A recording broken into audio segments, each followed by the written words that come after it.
All right. Hello and welcome to Why Read episode 25.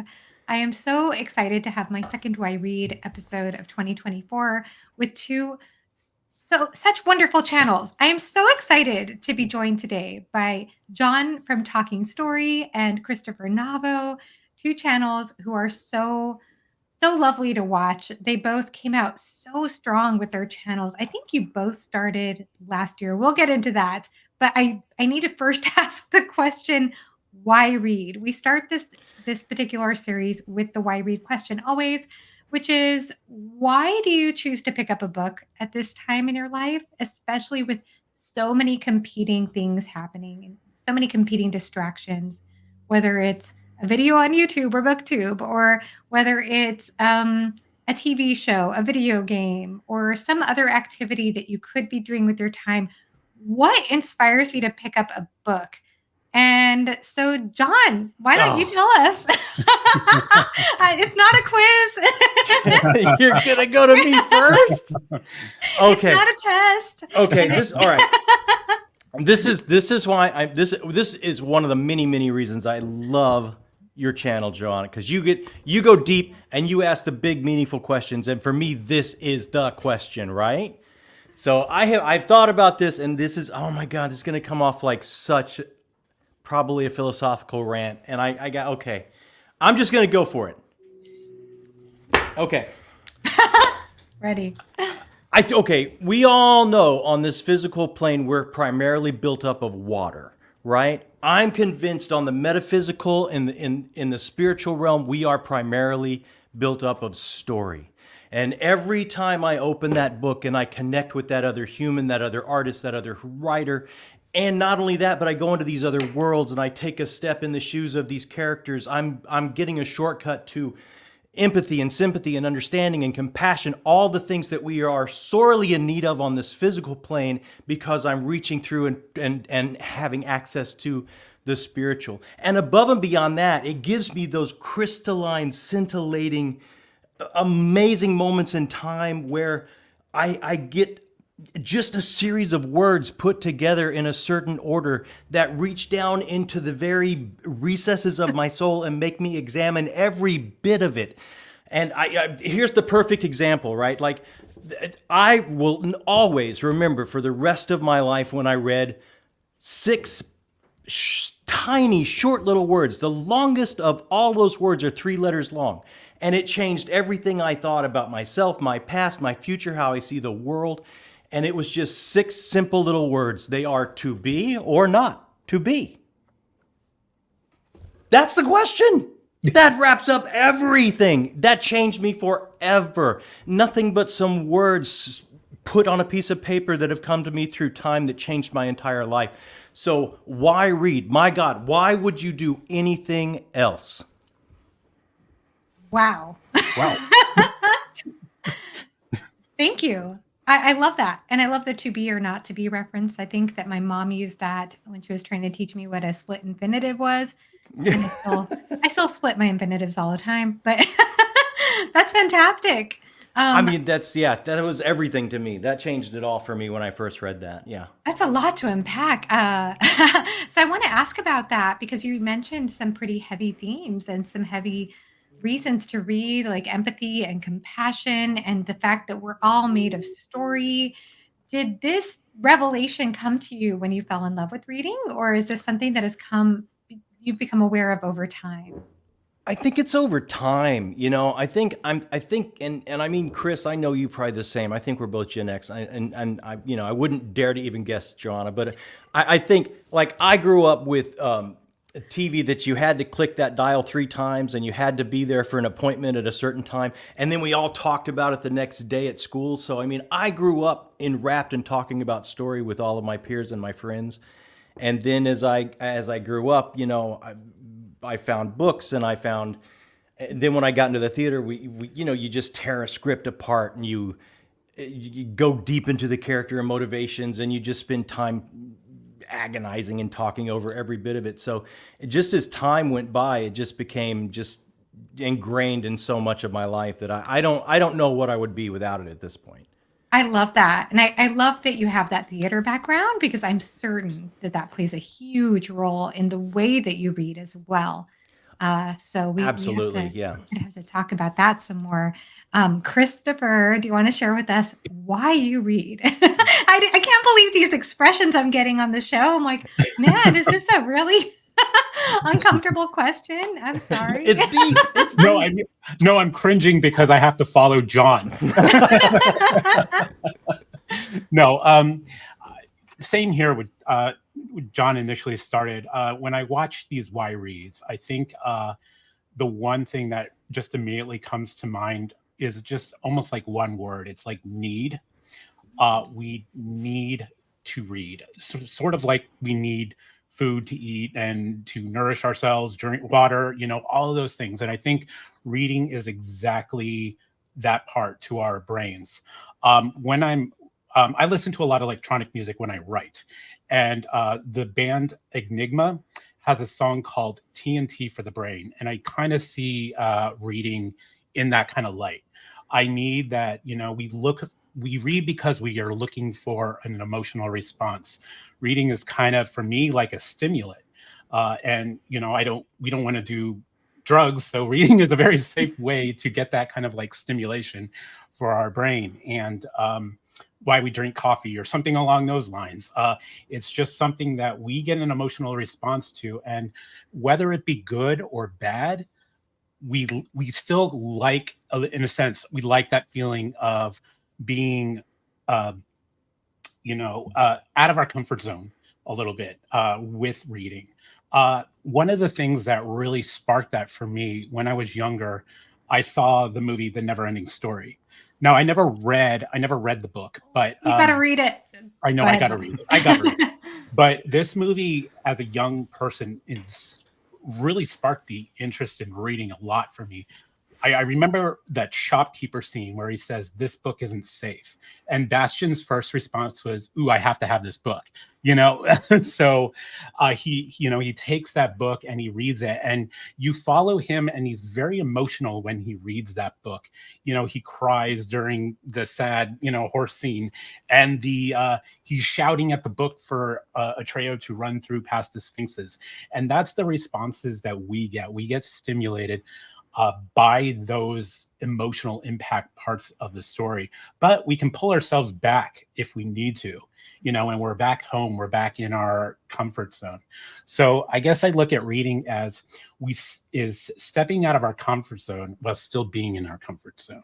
Because I think we're like explorers by nature. At least I am, where we want to step into the unknown. I think that was something all through humankind, that we step outside. We're always searching beyond our homes, what's outside in the woods. Well, now modern GPS can like map out the woods, so it kind of takes the mystery away. So we need to explore further. Now we're going into space. Now we want to know what's on these exoplanets and if there's life. So we're always searching, and I think for us, the best way we can do that is by reading. That is our way of answering a lot of those questions that we can't do in our daily lives all the time. We can't go into space yet. We can't travel 100% of our lives. So we have to, we escape to books, and it doesn't always have to be science fiction or fantasy. It could be, we want to go back to what it's like to live in classical Rome, or solve a mystery or something along those lines. It's always some sort of like stimulated way for the brain. Oh, I love that. And I love that you brought up the never ending story. I love the way that you connected that and said it doesn't have to be just fantasy either. But what you were saying about how it's a safe space to go outside our comfort zones, that we need both. That was so well said. It also makes me think a lot about how reading took off. I mean, BookTube was already a thing pre-pandemic, but especially during lockdown, everybody was turning to books more than ever. And it's because they offered that. Nobody could leave their houses, but or their homes, but they could pick up a book and they could explore through that means. So that was really well said. Both of you gave excellent answers to the question. It's not a test. And the reason I like the why read question again is because I like that it is a dynamic question and that your answer to that question might change. It might have been different 10 years ago. It might be different 10 years from now. Hmm. And so I just think it's really special to hear what both of you had to share about that. And also, Chris, I understand you have a background in archaeology. Is that correct? Yes, yeah. Yeah. That was my first study of degrees. So, again, it's all about that exploration aspect of things, and I think that was kind of like my biggest draw to it. I mean, it wasn't the most lucrative uh, decision on my part because it is a tough field to be in, but I don't regret not doing it. And it was a blast for the times I got to do it. You know, absolutely Yeah. That's diving That is into amazing. that is the history and all coolest. that. I did not know that. Yeah. Yeah. Yeah, Well, it's nothing exciting like Indiana Jones, so I'm not like carrying a whip around or It is up here. It is up here, Chris. yeah, I don't know. I don't know. I'm sure that you're getting a lot because I know you're reading Malazan right now. Yeah, So I've become more of I broke away from scheduled, yeah, reading, the monthly TBRs. And now I'm going into reading several books at once. I'm not sure if this is a good thing for me or not, but I mean, yeah, so I am going through Malazan. And I know Steven Erickson also has his degree was in archaeology too, wasn't it? I can see that in the pages. And I think that's why Malazan so far has really been clicking with me is I can see that history and he put a lot of uh, depth in building that world. And it's appreciated. And the fact that he can do characters really well too. So it was a double bonus, So I was like, okay, great. The world is there, but is the characters there? And I'm like, oh yeah, they are. yeah, yeah. I'm curious. So, would you both say that you're a character? I mean, I know there's that saying of character-driven reader or other kind of reader. I don't really know anymore about those kinds of things, but I mean, is that most important to you? Do you think that when it comes to picking up a book and enjoying it, is it really all about the characters? And I wonder about that because I feel like that seems to be I don't know if I'm imagining it, but I do wonder if that's a more modern convention than any other time. If you look back at books that were written a couple of decades ago, like I just finished a book, for example, by an author named Kenneth Lee, who's an author I've been getting into lately. This book was published in 1978, and I enjoyed it, but at the same time, I was thinking the whole time, like, I I just know that most people who love modern books would hate this book on so many levels because the characters are flat and the characters are there as vehicles for the story and they're there to represent certain themes or certain aspects of human nature, but they're not necessarily well developed, fleshed out. They don't have a lot of agency. That's not the kind of story that she was writing. It was more about the atmosphere and more about this world and more about these themes that she was exploring regarding, I guess, like the underworld, this demon realm, and humanity being corrupted by this dark force. So, I just enjoyed the whimsy and the wonder of it and her imaginative writing. And somehow I fell into a trance with it. But yeah, sorry, I'm running on a tangent. But what are your thoughts about books and what draws you to books these days? And has that changed for you? So, John, has that changed for you? Um, I don't think so. I mean, I think I hear people say I'm a character first reader. It's got to be there. I've got to be sucked. I've got to be sucked in. And I love those reads. Absolutely love them because you put your mind with the character, and it's almost like you're living through a movie. But at the same time, if it's just strictly like plot driven and it has its foot down on the pedal and it just doesn't let up and it just pulls you along. I love that kind of read too. So I don't think or like some of the early sci-fi, like the golden age of sci-fi with like Asimov and others. It's like it was more about ideas than character, and it's like I can still, if I'm reading a character driven piece, I mean I can have to sometimes set that down and go, wow, what an interesting inner space moral question that I have to wrestle with of what that character chose to do. And then at the same time, if I'm reading, some of the older robot stuff from Asimov or Foundation or something like that, I still have to sit it down like, wow, that's just an interesting way to look at the universe and the world that I'm in, and reality and what's outside of reality. And I have to set it down and think about that as well. So I don't, for me, I don't kind of differentiate. I just, whatever is in front of me, I try to enjoy what that storyteller, what that artist has in store for me, and I try and take that as much in as I can. And it's all, they're all different. I just, it's like a big Whitman sampler. I'll go for the coconut cream or the caramel. I don't care. Oh, I love that. That's beautifully said. And thank you so much, Library Ladder, about the summary of Tenetly's writing. It's something I really appreciate in her writing a lot. And it's interesting. It's kind of like music in a sense. So, or you could even look at this as theater or TV shows. Sometimes, like for example, I'm just gonna go on a stretch. Like if I were listening to a rock band or something, I'm looking for one kind of experience from that. Maybe I am trying to connect with the lead singer or the guitarist or something. And if I'm going to a chamber recital, it's a different kind of experience that I'm going for. It's a different flavor of music. It's different. And I just think it's wonderful to be able to have those different kinds of experiences that touch us in different ways. So, kind of like just like what you were saying, John. So, yeah, what about you, Christopher? Um, I agree for the most part with John. I will say I do tend to gravitate more toward character focused story, but I am also one of those people that appreciate world building concepts and how well that is really developed in a book, and how you can tell the author put so much uh, life actually into the world they build around them, and the themes and the concepts, and those almost are characters on their own. So I guess in a sense it could just all go together, like John said. It just all blends in well. And I think like for instance uh, I read The Three Body Problem last year, and this book actually did not really click with me too well because the characters weren't really developed. They were very forgettable for me. But the concepts presented in this book were a character on their own. And I thought they were very interesting. So, why it was maybe not my favorite read of the year, it certainly had me thinking. And that, like I talked about response, it still gave me a response. It still made me think. So, in a sense, maybe it was a good book in the back of my mind.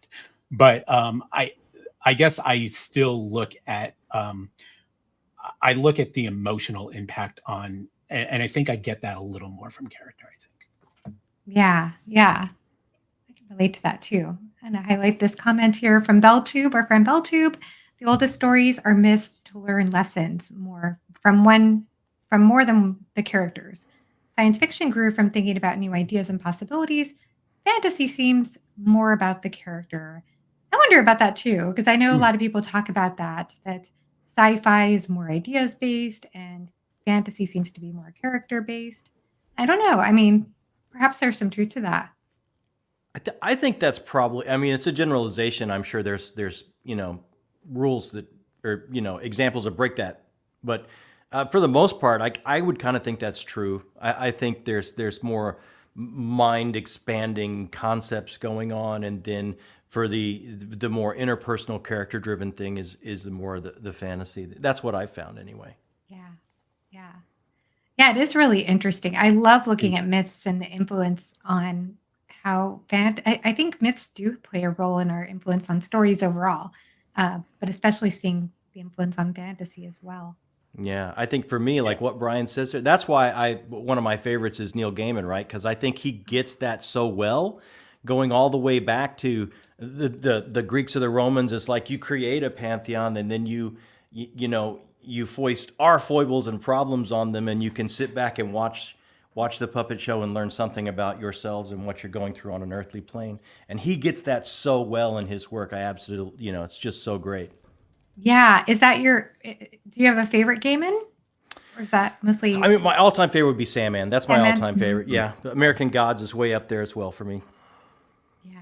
I've not read American Gods. I DNF'd it many years ago. Like where? What part? Uh I don't remember how far I got. I wanna say I got a good, like, quarter or third into the book, and Yeah, this was a long time ago. This was a long like, many, many, many years ago, I bet it'd And be so different for you now. yeah, Yeah. because I really felt at the time there were things that he was doing with mythology that were going way over my head. And even to this day, I feel like I know more about Norse mythology than I did back then. But I still felt like there were a lot of things he was doing with that, a lot of things he was referring to or alluding to that I just wasn't quite in on. And yet, at the same time, I always say this, American Gods, among everyone I know outside of BookTube, I'm talking about family members, I'm talking about friends, even people I went to coffee with a couple of months ago here in town. That's their favorite fantasy book. It is Mm-hmm. the most popular fantasy book Mm. among people I know outside of the book community on BookTube. Of course, it's very popular here on BookTube too, Yeah. but Yeah. it's really popular among a lot of people I know. A lot of people. So maybe it'd be a different experience. I have enjoyed other Game and Works though. I enjoyed many years ago. I enjoyed Stardust, and Oh, I Stardust is fun. Yeah. yeah, and I let's see what else. I love Ocean at the End of the Lane. That's my favorite. Mm. But I have to be honest that, and I haven't watched the Good Omens adaptation. I've read Good Omens twice, but I have to be honest that I actually enjoyed the adaptations of Coraline and Stardust more than reading the books, which is a hot take, but I Yeah. still No, enjoyed the books. I think a No, lot of people like the adaptation of Stardust. I like the adaptation of Star Wars. I thought that Yeah. Oh, was so yeah. good. Yeah. I love the Coraline one too. The Coraline's Coraline one so is good. Yeah. amazing. I thought it was brilliant and so And Good creepy. Omens is actually really entertaining. The TV show. I'm Yeah, enjoying yeah, I've heard that. I've heard it's really entertaining, and I've those really two enjoyed the book. those two actors, Tennant and I forget. I don't remember Sheen. the other one, but they have great chemistry together, and They're it just so played good. well. Yeah. Yeah. I wanted to highlight this comment too. In an X Files episode, a writer talks about hypnosis. As a storyteller, I'm fascinated how a person's sense of consciousness can be so transformed by nothing more magical than listening to words. Right. So true. Absolutely. Yes. And Yes. Joanna, I think you, when you were mentioning prior to our answer to character and plot and all that, you were talking about music and the involvement into music. And it's funny because me and John are both reading a song for Arborn right now, and it's just how that hits so well. I think I'm not done. I think John is done. Yeah, But I finished it. wow, what a journey on this particular book, and the theme of the music and the lyric of the prose of the way Guy Gavriel Kay presents that. And I guess my question is he like that in all of his books, or is this specifically a song for Arborn kind of way he writes? So that's a really good question because I've only read two books so far by Guy Gavriel Kay. I've only read The Lines of Alrasan and A Song for Our Bone. And I did share in my review, I did reviews, spoiler-free reviews for both books, and I did share that in my A Song for a Bone review that I noticed what I would call a lot of Kayisms, things that I noticed that were common with both books, with little devices, little things. There were so many parallels I noticed, even though they were totally different settings and stories, and both brilliant in their own right. But I was told from another Kay fan that this is true about Kay's works, that he does like to do some similar things with his books. But wow, I love that book so, so much. And I'm so happy that you're enjoying it, Christopher, because honestly, as I've been saying over and over again, I don't know any other book where the impact of song was so central to the Mm-hmm. story and its impact on the character motivation, its Mm-hmm. impact on the politics of the world. I found that It's so yeah, powerful it's for me. influenced in everything, and it's just wow. It's yeah, incredible Oh, how it's so they beautiful. do And as well with it. somebody, Yeah, yeah, and as and somebody make who it sound studied music, and make it interesting.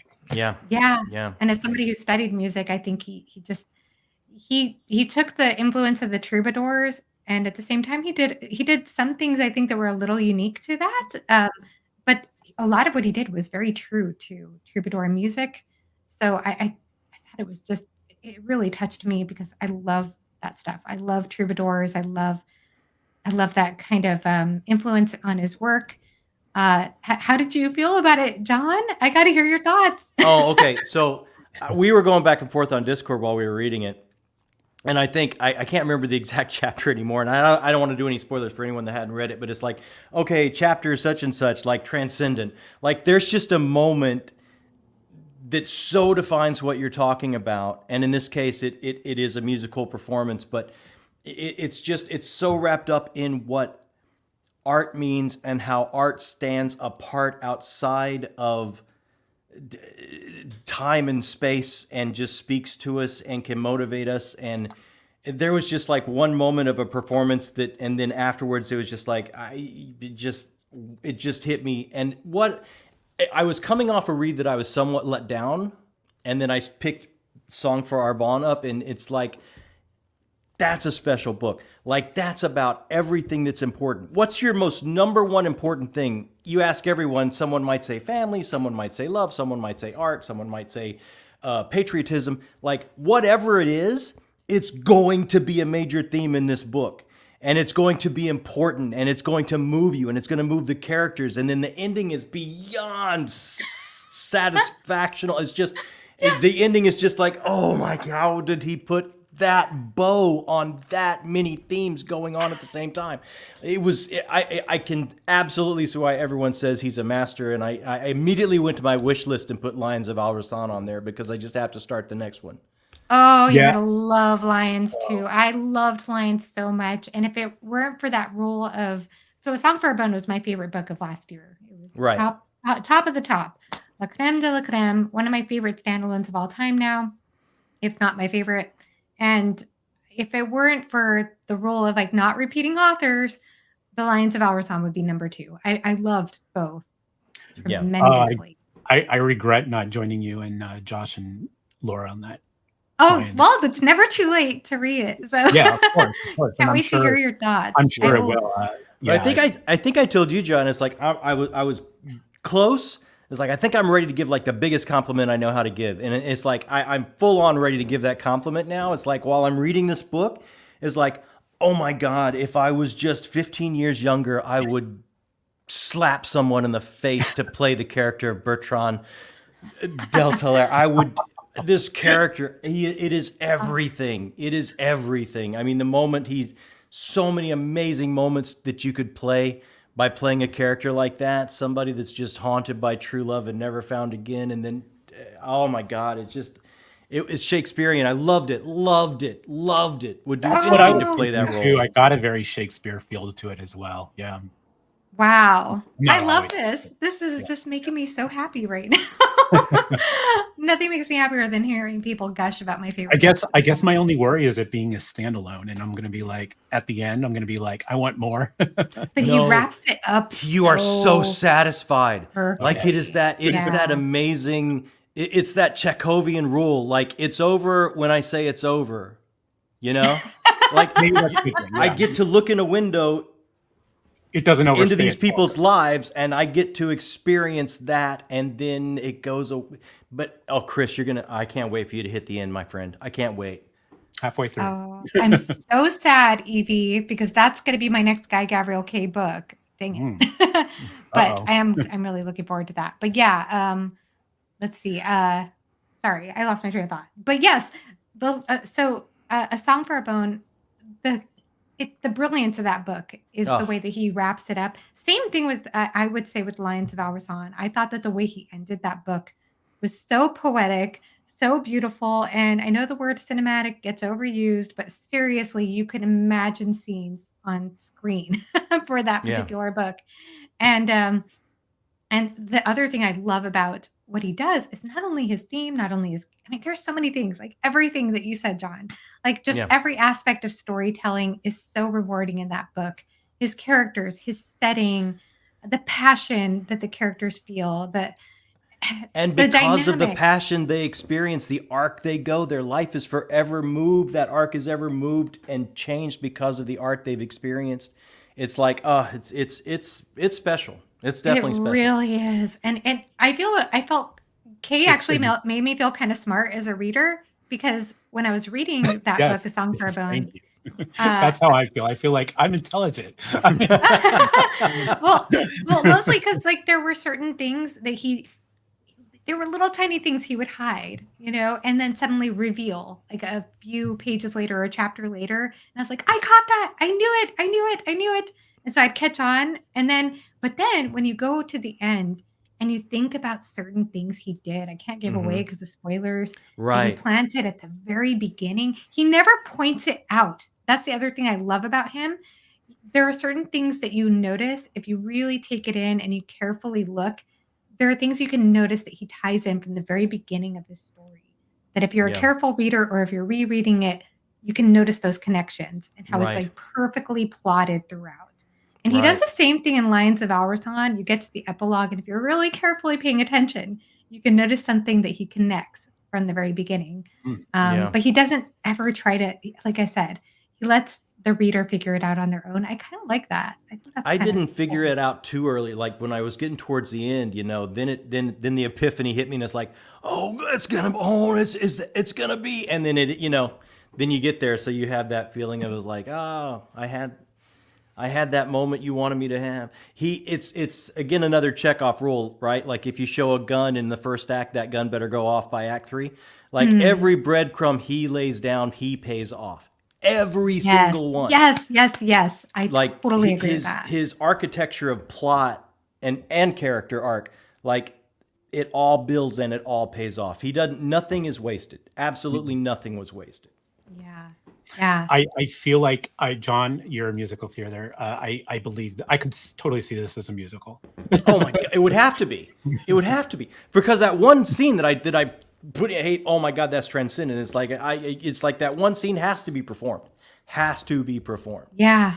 Yeah, it's so beautiful. It's so poignant. It's Yeah. everything. It is I everything. just And want to. I want to talk about it so bad, but I don't want to spoil it for I anybody. know, I know. It's such a beautiful book. Yeah. And the other thing too, I mean, is that he really. I keep hearing people say this about. In fact, I was watching. I read a community post on somebody else's channel recently about female characters and what we want to see in female characters these days. And a lot of people talk about the the different ways they want female characters to be strong without being, manly or being I don't know, just to still retaining some feminine qualities and still having flaws and also female characters who are aged up. Mm-hmm. And Kay Mm-hmm. does female characters so impeccably. Like Yeah. they're the best. Mm-hmm. They made me Mhm. so satisfied as far as checking all those boxes and more. Mm-hmm. And also like just especially for people who want adult fantasy. I say adult fantasy meaning the characters I think are aged up. They're not necessarily young. And usually when you see found family elements in fantasy, usually it's with younger protagonists, which is great. And I enjoy reading about that too. But what's beautiful is that in both The Lions of Alrasan and in A Song for a Bone, you have adult characters who find friendships with each other later in life. And the Mm.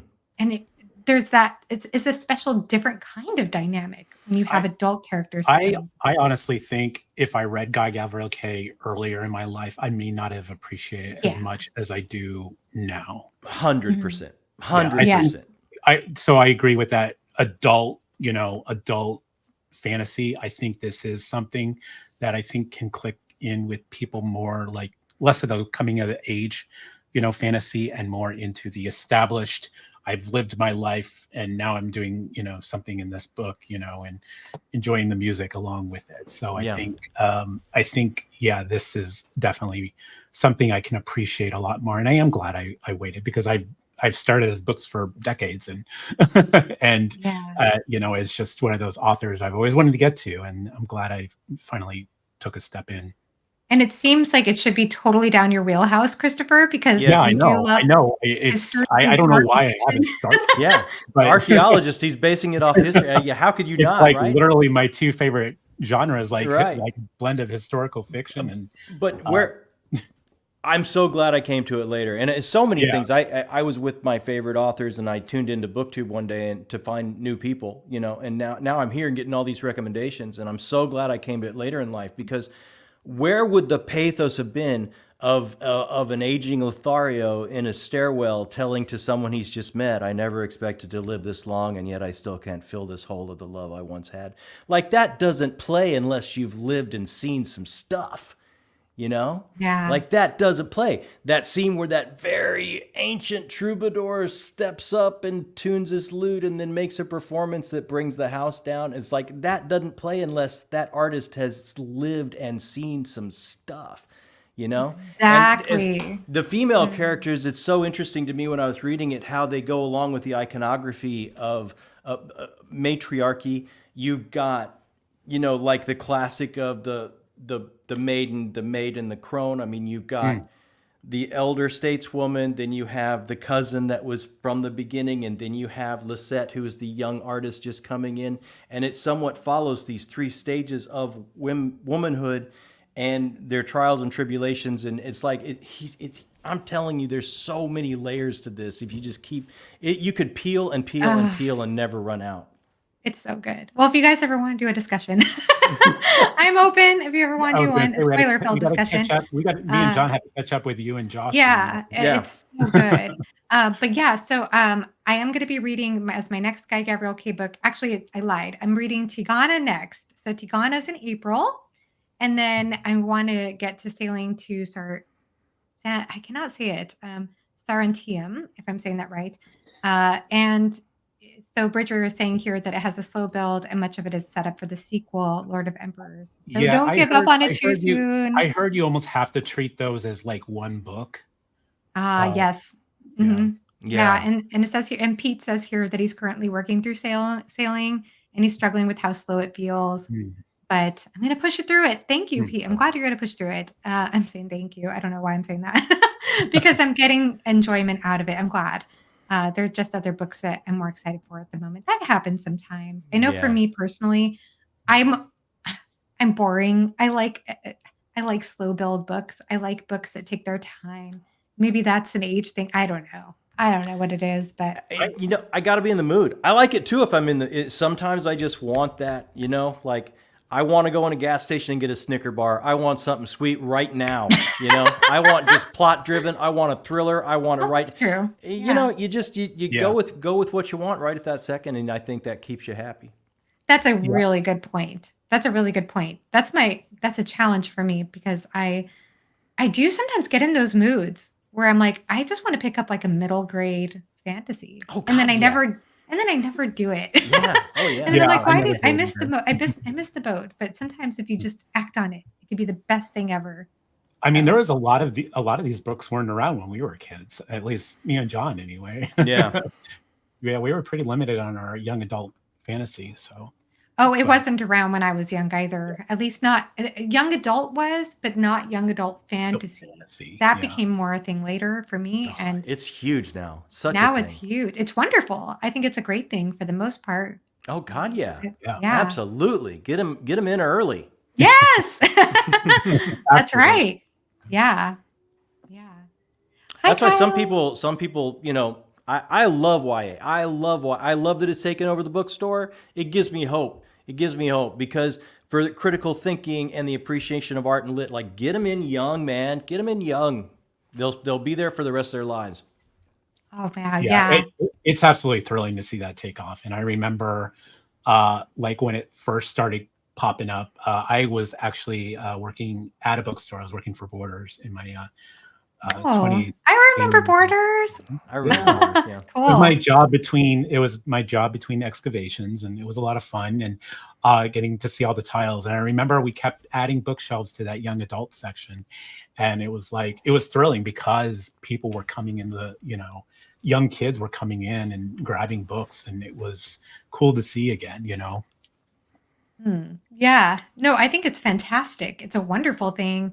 I talked about this a little bit in my last episode, but I started reading a lot of YA fantasy in my. I was already an older audience for that type of content, but for me, it was really nice because as somebody who grew up and my exposure to fantasy was Tolkien, as much as I love Tolkien, and that was definitely my entry point. And Elric and Eddings and Piers Anthony and all those authors at the time. It was just kind of nice to see a lot of fantasy because a lot of YA fantasy does have a lot more, it has a lot more diversity, and you see a lot more female protagonists in that. And so I Hmm. kind of felt like, oh wow, I get to see myself being seen in fantasy a little bit more. So for me, I did get into YA fantasy for a short while. And I don't read as much of it anymore, but I'm certainly pro YA fantasy for anyone who wants to read it. Absolutely. I Same. don't. I'm not a fast reader, so I have to reserve my reading for more of the titles that are more a little more interested in. But I'm not saying I would never like pick up a YA book ever. Yeah. No, yeah. Hi, oh my gosh, mid Ghana and Mid stuff, Ghana. right? Not a That's a little fan. worrisome. A lot of people aren't. Jimmy from the Fantasy Network is the one who actually recommended A Song for a Bone to me specifically. He reached out and said, Joanna, I think this will be one of your favorite books of all time. And he was not wrong. This is why I trust Jimmy. But he did not love Tigana. He liked it a lot less than The Lions of Al Rasan and a lot less than A Song for a Bone. Yeah, He didn't hate it, but he had some mixed feelings. So. I think when me and John and Ben from Genghis Khan, who is also joining us on the buddy read, when we were discussing like which GGK book to discuss, I think Tagana came up, and then but we weren't sure. And I thought, well, and I did go by, I think by you and I think Jimmy, and I was like, okay, I think Song of for Arborn might be a better starting point, or Lions or something along those lines. But yeah, I'm glad we started what we did. Oh God, yes. Now I think you're both gonna love Lions too. I can't wait for the Lions talk about. It's so good. They're both incredible books. Yeah, they're both. I can't wait to continue. He's really something special. Yeah, I think Borders did close down around 10 years ago. Yeah, it closed in I think 2011. 2011. Speaking here, that was during the heyday of e-readers really taking over the industry, and of course Amazon being what it is, taking over a lot of the brick and mortar stores. So I'm glad Barnes and Noble at least, and of course a lot of independent bookstores where I like to try to go to are really hanging in there and doing better now. So yeah, I was learning a little bit about this because since I just finished this Kenneth Lee book, I found a wonderful lecture from Gregory Sadler, who has a fantastic philosophy channel, but he also does lectures on speculative fiction. He has incredible content if you ever want to go deep into fantasy and sci-fi, specifically fantasy. But he did a lecture on Kenneth Lee, and I watched it, and it was really interesting because he was talking about how the market for fantasy, how that's changed over the last several decades, specifically with of course, the introduction of YA fantasy, but also about how publishers became very narrowed in their focus of like, this needs to check this box to be in this category. And it's become even more so like that nowadays, which is kind of sad because it does seem like a lot of writers do feel pressured especially in traditional publishing. So like make sure that you tick these boxes of these tropes in order to fit today's market, which is kind of sad because it doesn't really give people the freedom to write what they want to write. But also he was talking about the narrowed market as far as like I guess the price of books going up, that I guess the price of because of trees or whatever, I'm not sure exactly what materials it would cost, but we used to see a book in book stands, like one of those racks that turned around, that you can pick up the book in a convenience store. The spinners. The spinners. And they used to be only a few bucks. And then over time they became like $6. And now they're like $15. They're as much as like a quality paperback, the larger size paperbacks, or, they're only like a couple dollars cheaper. And it's just like, what's the point? But I'm kind of a book snob anyway. I have to have like hardbacks or paperbacks or the large paperbacks. Yeah. What about you? So have you guys both been big book collectors? I guess that would be a good question. I've gone in phases. Like I fell into that, you know what? I have too much stuff in my life, and it's like, and it hits you usually, it coincides with my level of laziness. Like I'm moving, I have too much stuff in my life. I don't want to box all these books. I'm just going to get an e-reader. I'm not going to buy books anymore. And then, fast forward to 2 or 3 years down the line, it's like, oh man, I wish I had that book on my shelf. So it's like, I've gone back and forth so many times, but I love buying books. I love the feel of books. I love the tactile experience of holding a book. I love being in a bookstore looking for books. I've tried to make the switch to e-readers a couple times, and now it's just not good for my eye. It'll just drive my eyes insane. Yeah. Yeah. Yeah. I love e-readers. I've actually become really addicted to my Kindle, honestly. I even have the physical book of what I'm reading right now, but I'm kind of But you're obsessed using the with Kindle? I do. I love it. I love it. It's so easy on my eyes, and I could read it in bed and not have to worry about holding up this big, massive thing that it's just convenient. And I do a lot of my reading, quite honestly, I walk on my treadmill and read while walking on my treadmill or Yeah. on my exercise, my stationary bike. And so it's just and I do that for a few different reasons. One is because yes, I like to keep active, but two, my back hurts if I sit for too long. So Hmm. it's a way for me to read without hurting my back. And e-readers are just a lot easier for that purpose. But I do love but at the same time, I also like referencing. I find it much easier if I wanna go back, for example, and look up a scene in A Song for a Bone. I find it infinitely easier to do that with, like, a paper copy than Hmm. with a Kindle copy. So Hmm. I just try to be very selective about the books that I collect, Yeah. but at the same time, I do love the e-reader for convenience sometimes. Do you like physical, Chris?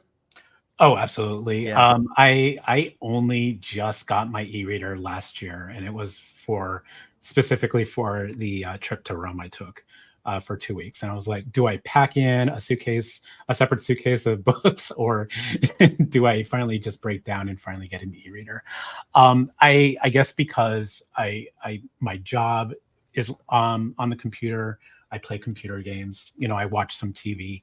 I wanted something that was not on screen. And like you mentioned, Joanna, I think there are books that I just need to have the physical copy for if I want to reference something, and certain books, and there are certain books I have to read physical. Like Malazan is a big example of that. I don't think I could read that on an e-reader because there are many times I find myself flipping back pages, like to wait, what happened?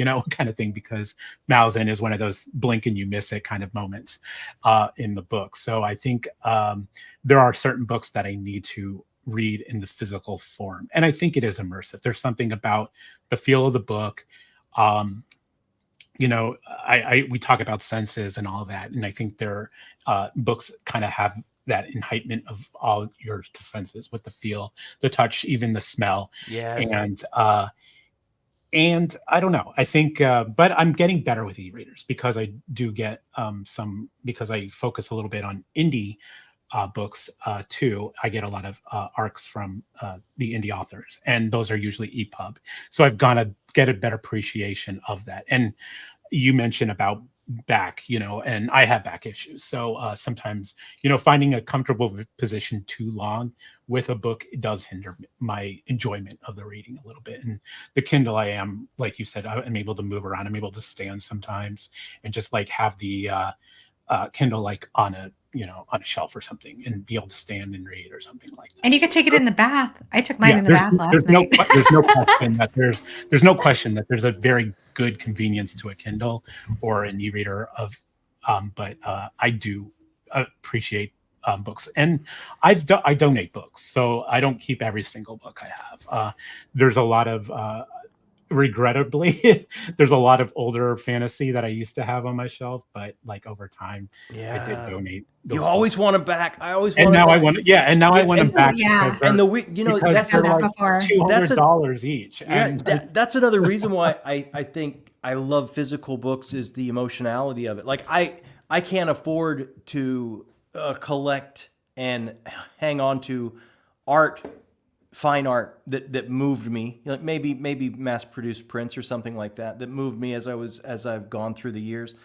But to have a book on the shelf that meant this to me emotionally and I can go back and pick it up and it's like it's a piece of art to me. Like that writer agonized over every word and it impacted me and made me feel something and made me think about something. And there are times I ride the bike and my bike is in front of my shelves and every time I ride I'm going through my shelves and I'm just reliving the greatest hits like, oh yeah, I remember that. It's like I just love to relive those greatest hits of how they made me feel in that emotional way Aw. art can. I'd say this is what I love about both of your channels is that you both are so thoughtful and have a reverence for books, and at the same time, you're both so funny and, like, don't take everything so seriously too. I just love that balance. I think it's great. But I wanna highlight what Beltube is saying here about how Kindle saved me when reading Gene Wolfe with the built-in dictionary because Mm. I have the Janny Wirtz book I'm currently reading from her Wars on Light and Shadow, but my goodness, actually it's happening a lot less in this book. Maybe my vocabulary is actually improving from reading this series, but she always has so many words that Yeah. I have to look up, and it's really nice to just push Click. your button on push put your finger on a word, and then the meaning comes up, and of course, you always want to bring that into context. And it's so cool with Jenny Words too, because every time I look up a word that she uses that I'm not familiar with, when I see the context of where she put the word, it's like, wow, she picked the perfect word to describe what she was describing there.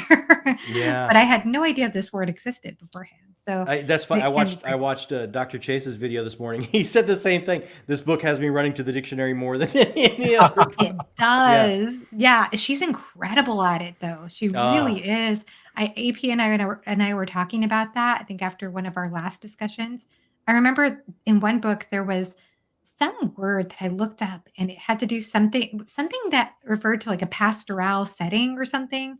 And then I read through the passage it was in. I was like, wow, like that again. Like, and he was talking about another word where it was kind of a sexy scene sort of, but she used this flower metaphor word and every word is like perfect. It is wow. I perfect for what she's describing. I think on the writer side of me, I can see that. It's there's sometimes when we have the initial word, it sounds too generic and it's like not quite grabbing the description that I want.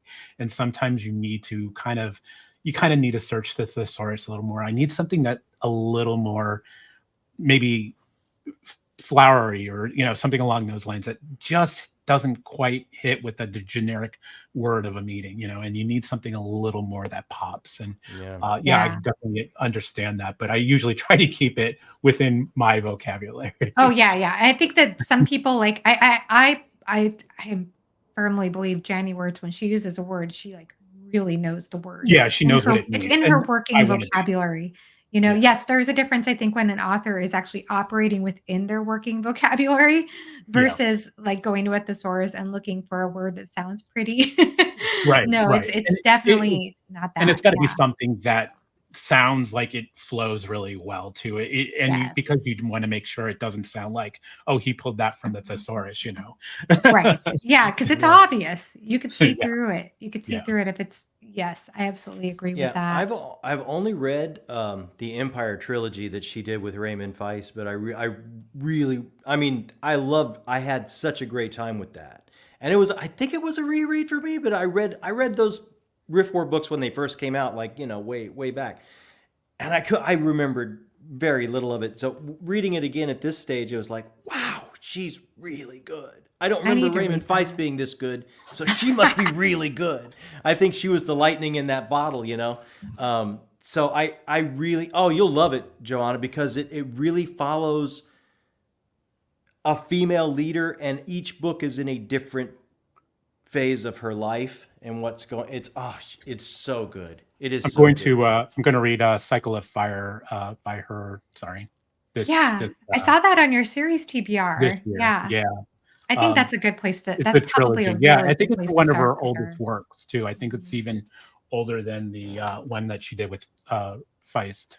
Yeah, she has and I'm saying this from Jenny herself, who has said that she has a range with what she writes. So she does have books that would be, I guess, more easier reads, I Mm. suppose, and then to reads that are definitely much much But I definitely want to harder. get into War of Light and Shadow. Oh, I'm a big long series fan of reading, Oh, so I think okay. I really want Yeah. to get immersed into that at It some is a point. But long series. I Yeah. would start with Cycle of Fire first. It Yeah, takes a I want. while to read her books for me, for I sure. really It's want to do I want to do War of Light and Shadows as well, but it's like I have a hard time committing to these so many monster series at a time. Like that's yeah. why I love trilogies or maybe like some 4 or 5. It's like okay, I can knock that out in so many months maybe, but some of these others like I'd love to start Malazan. I think I would, but it's like that's a mountain. I have so much else going on. John, I want to see your passion when you read Malzing, because I know you're going to be like, your hands are going to be going Or like Oh, this. yes. Yes, or it you'll see will. my hand. You'll see my hands doing this. Yes. I could see you, especially because of the Shakespearean stuff in that Yeah. series. I think you'd love it. I think you'd No. love it. But at the same time, I'm with you. There is absolutely no rush when it comes to these things. I have found for me personally, when I started a channel, I started to feel that rush and that temptation to take on every big series and Yes. get Yeah. in on all the Yes. conversations, and Yeah. that's such a trap. And I noticed it. Fortunately, I noticed it early on, and so I decided to do something crazy for my first year on BookTube, which probably didn't do much for my numbers. But what I decided to do was to make finishing Malazan Book of the Fallen my priority, because I had already started it before starting a channel. I had already read the first 3 books before starting my channel. So that became my priority for my first year on BookTube. I did read other things, but it was I mostly prioritized Malazan. And I had the best experience ever. But at the same time, it took away time because I'm Yeah. not a fast reader. So, like, Yeah. for example, that year, I did read the last 3 books back to back, I think, or last 3 or 4 Oh, books wow. back to Okay. back. But I didn't feel like slowing down. Like I just was in a flow with it. And Yeah. but I'll say that December that year, all I read was 1 book in December that year, and it was The Crippled God. That was the only book I read. So, I mean, I know that's not Well, necessarily playing into yeah, what the people algorithm. expect on BookTube. Right. Yeah. Yeah. Right. I mean, So But I hear I'm very those. great. I hear those are Yeah. not fast reads, and I hear like when I start, I don't want to have too big of breaks between.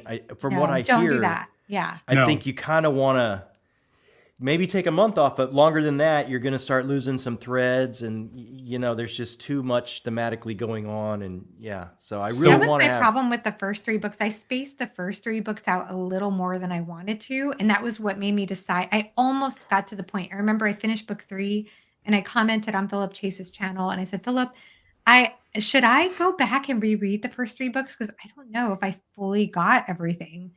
Because the series does leave you feeling like, am I getting this?" Like you do go through a period where you're kind of like, okay, I don't know if I got everything, but Yeah. there are things I'm loving, but there's a certain amount of uncertainty, which is actually a huge theme in the series, by the way. But there's a certain amount of uncertainty I think that you have to ride with.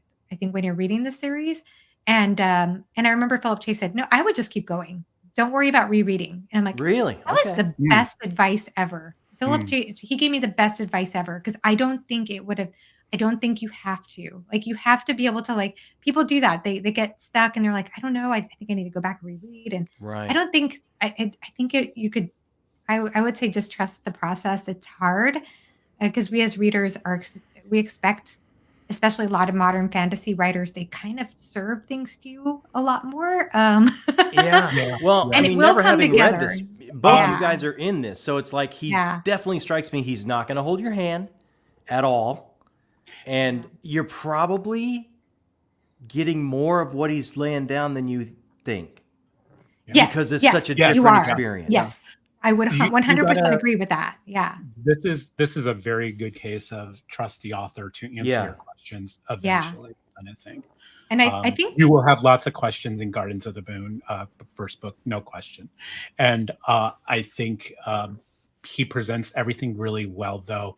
The characters are so well, even though there's this large cast, you know where each character is at a certain time, and you know who their companions are, and yeah, you're going to be like, wait, what happened here? And you're not going to have that answer. So Yeah. don't like look back through the book because you're not going to have that answer. He Like, didn't give it yet. Yeah. Just, just keep although going. I will say that like he gives you things. So the challenge with it is that he gives you things that you don't have the full context for yet. And so one thing I noticed when I was reading this series is I am a big tabber. I love to tab my books, and I have a whole color coding system. So, like, Really? for example, blue, yeah, I'm not perfect with it by any means, but for a while there, I was trying to stick with the system where like blue equals character motivation or character, and pink is something that I thought was heartfelt or I enjoyed, or orange is something I don't understand. And Mhm. actually, I had very few orange tabs in Malazan, Wow. but there were just things that I'm like, okay, I don't have the like I get that, but I don't really full I'm like, okay, that's a thing, I guess. And you kind Now of just did roll with it. And then you get to the end of the book and I look back at those previous tabs and I suddenly had a new context, even for just Oh, characters or for themes or for things. It's all there. It's just you don't it's just easy and especially when you finish the series, then there's another huge new context thing that's added. So it's just about context, I think. right.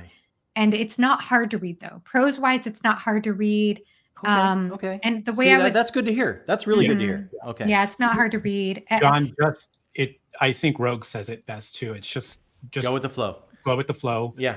Um, and I think you'll enjoy the experience and Yeah. take your See, you time guys are with. tempting me. You're tempting me to Oh, jump in. no, I mean, yeah. Yeah. See, you're memory is doing it. device. Hey, Memory is Joanna, device did you and start that responsibility. tabbing when you started BookTube, or did you always read that way? I started it that's a good question. I think I did start it around the time I started a channel. Yeah. Because Because I did wanna and I think that that's the thing too, and I think that's what intimidates people with Malazan if they have a channel is like, "Oh my goodness, how do I talk about this book?" what do I So, say? yeah, and I'm kinda glad because I started like I said, I didn't I read the first 3 books before I started a channel. I think I would have been even more intimidated if I had started them while I was new to BookTube. But yeah, that tabbing system worked for me, but the other thing that really helped me with the series was understanding it to be how we talked earlier about character-driven reads or idea-driven reads, and I think that that can have a place in understanding the structure or the what the narrative's going for. One person, Andy Smith, did a fantastic video, which I always refer to, and he referred to Malazan as a theme-driven series. Mm, When I understood it as a theme-driven series, my brain shifted, and I was like, yeah. "Oh, that's what's going on." It's Mm, not that there's not great characters. It's not that there isn't a great plot. But when you understand it's more a theme-driven series, then you Mm, start to look for what are the themes that are being explored, and a lot of times you can figure out those themes by what are the characters struggling with? What are the mm-hmm. conflicts that are being presented in the story? And once you start to look for that, then you start to see the cohesion in the story because you'll start to see how this theme that over here might be explored a little bit differently over here. And Erickson is never giving you a theme as in this is the answer, this is what I think. It's more like these are questions about Yeah. these yeah, aspects of humanity Right. that we're that's a exploring in this great series. great Mhm. way to say that. Yeah, And so he makes you grapple with it. So like what I said about uncertainty, that's actually something he wants you to explore is uncertainty because yeah, there's nothing really certain in human nature if you think about it. So No. No. yeah, yeah, No. that's the power of it. It's funny. The life seems to be trying to unravel those mysteries as much as you can, trying to get a glimpse behind the curtain of that, which you really can't. But that's, it's a futile attempt, but you attempt it anyway. It's funny because now doing BookTube, I do something I've never done. I mean, when I was working with a script, I'd have different highlighters and all that kind of stuff. But ever since then, like now, I got a notebook and I make notes and stuff because it changes how you read doing this. How about has Yeah. it? Yeah, I actually has have for a me. video that I recorded and I am way too shy. I've been way too shy to post it, but I'm going to eventually. So maybe I'll hold myself accountable by talking about it here. Um, gosh, I feel like nobody's going to watch this video though, but I did a video on keeping. Now everyone's gonna watch it. No, Now I wish. I everyone. wish. I wish that were the case, but I really don't think people are gonna care that much, honestly. But it's on keeping a reading journal because I started keeping a reading Mm, journal I as would watch a that because would I you? I started would this watch year. that. Like, should I do this? Yeah, Oh, well, I, I have a I system and I wanna yeah, I Okay. share it, need that. so I need a system like that. So I would Yes, do that. okay. absolutely. You should post that for the algorithm. Like, this video, no one will want to watch. Just put The that video on you there. will not wanna No one wants to watch. see this. I know. Everyone will watch it. It's so funny. I have it. I already recorded it and everything. I have a friend who gave me some feedback on it. So I want to go back and make some editing changes to make it a little bit more clear. But I, yeah, I have it ready to go. I'm just shy. Do it. I'm like, Dude, oh how can you man, be people, shy? because How it's can the you be nerdiest, shy? because it's the nerdiest video in the entire world. For one We're thing, this is book 2, Joanna. I know that's Yes. true. You are It's in such true. the right place. I have to tell you, We're the only ones who are going to be like, oh, that is the cool idea for a video. what a great idea. Like 10 times out of 10, you come up with a new video. I'm like, oh, Joanna has a new video. I want to watch that. Like, I don't understand Aw. how you could possibly be shy. It just doesn't Aw. even register with me. Thank you. Well, I will post it. Thank you. I will Okay. post it. Yes.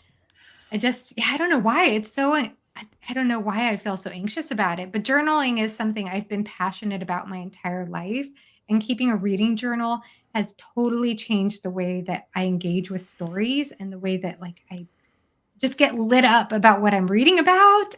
So I do want to share what I'm I doing. think I have to. I think I have to start doing it. I really do. Yeah, It's such a I different. personally think so too. I think Do you do I it, think when it Chris? comes to my reading, I'm very disorganized. Like Yeah. I You don't do it either. I looking at last year, guys, I still haven't even put out what I consider my best reads of 2023 because I have to go back and like look at like maybe my written reviews. I have to pull from different sources to find out what was the ones that really clicked with me. And I'm like, I don't want to do that again. I want to have Yeah. some organization this year Yeah.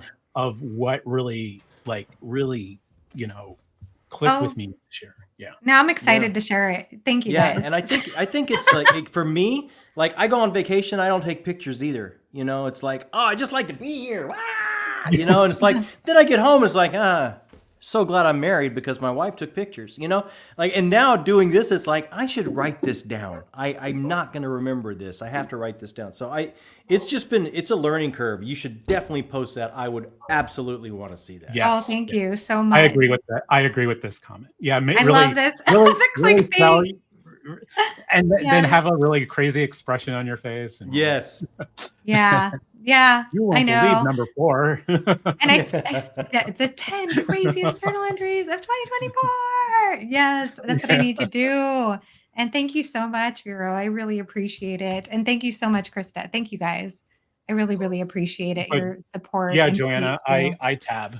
Look at that. Nice. There you go. And Yes. especially anytime I do like a live discussion like of a book I'm reading. Like John, I'm tabbing Song for Arborn right now too. Oh, Because see, like, I'm gonna look like a doofus. I'm not doing any No, of you're that. not. you'll be No. fine. I You was just gave the I don't have a best pitch for the memory. I book. don't have a good memory, so I need to like reference things. I So. don't, man. I got old man brain. I was just, it's so humbling. Like I was just on a big thing for Brian Lee Durfee's book, and with Josh and Matt, Yes. and it's like, I can't. Oh my God, I felt humbled. Like everyone had something smart to say, and I was just like, I like doubt this that's guy. true, John. No, I I doubt doubt that's that true. too. You guys have all given me such FOMO. I have the first book on my shelf and I've had it forever, The Forgetting Moon, but I know I'll love it. I know I love it. It's just like what Chris was saying, I think, or what both of you were saying is just like, I just need the space. Yeah.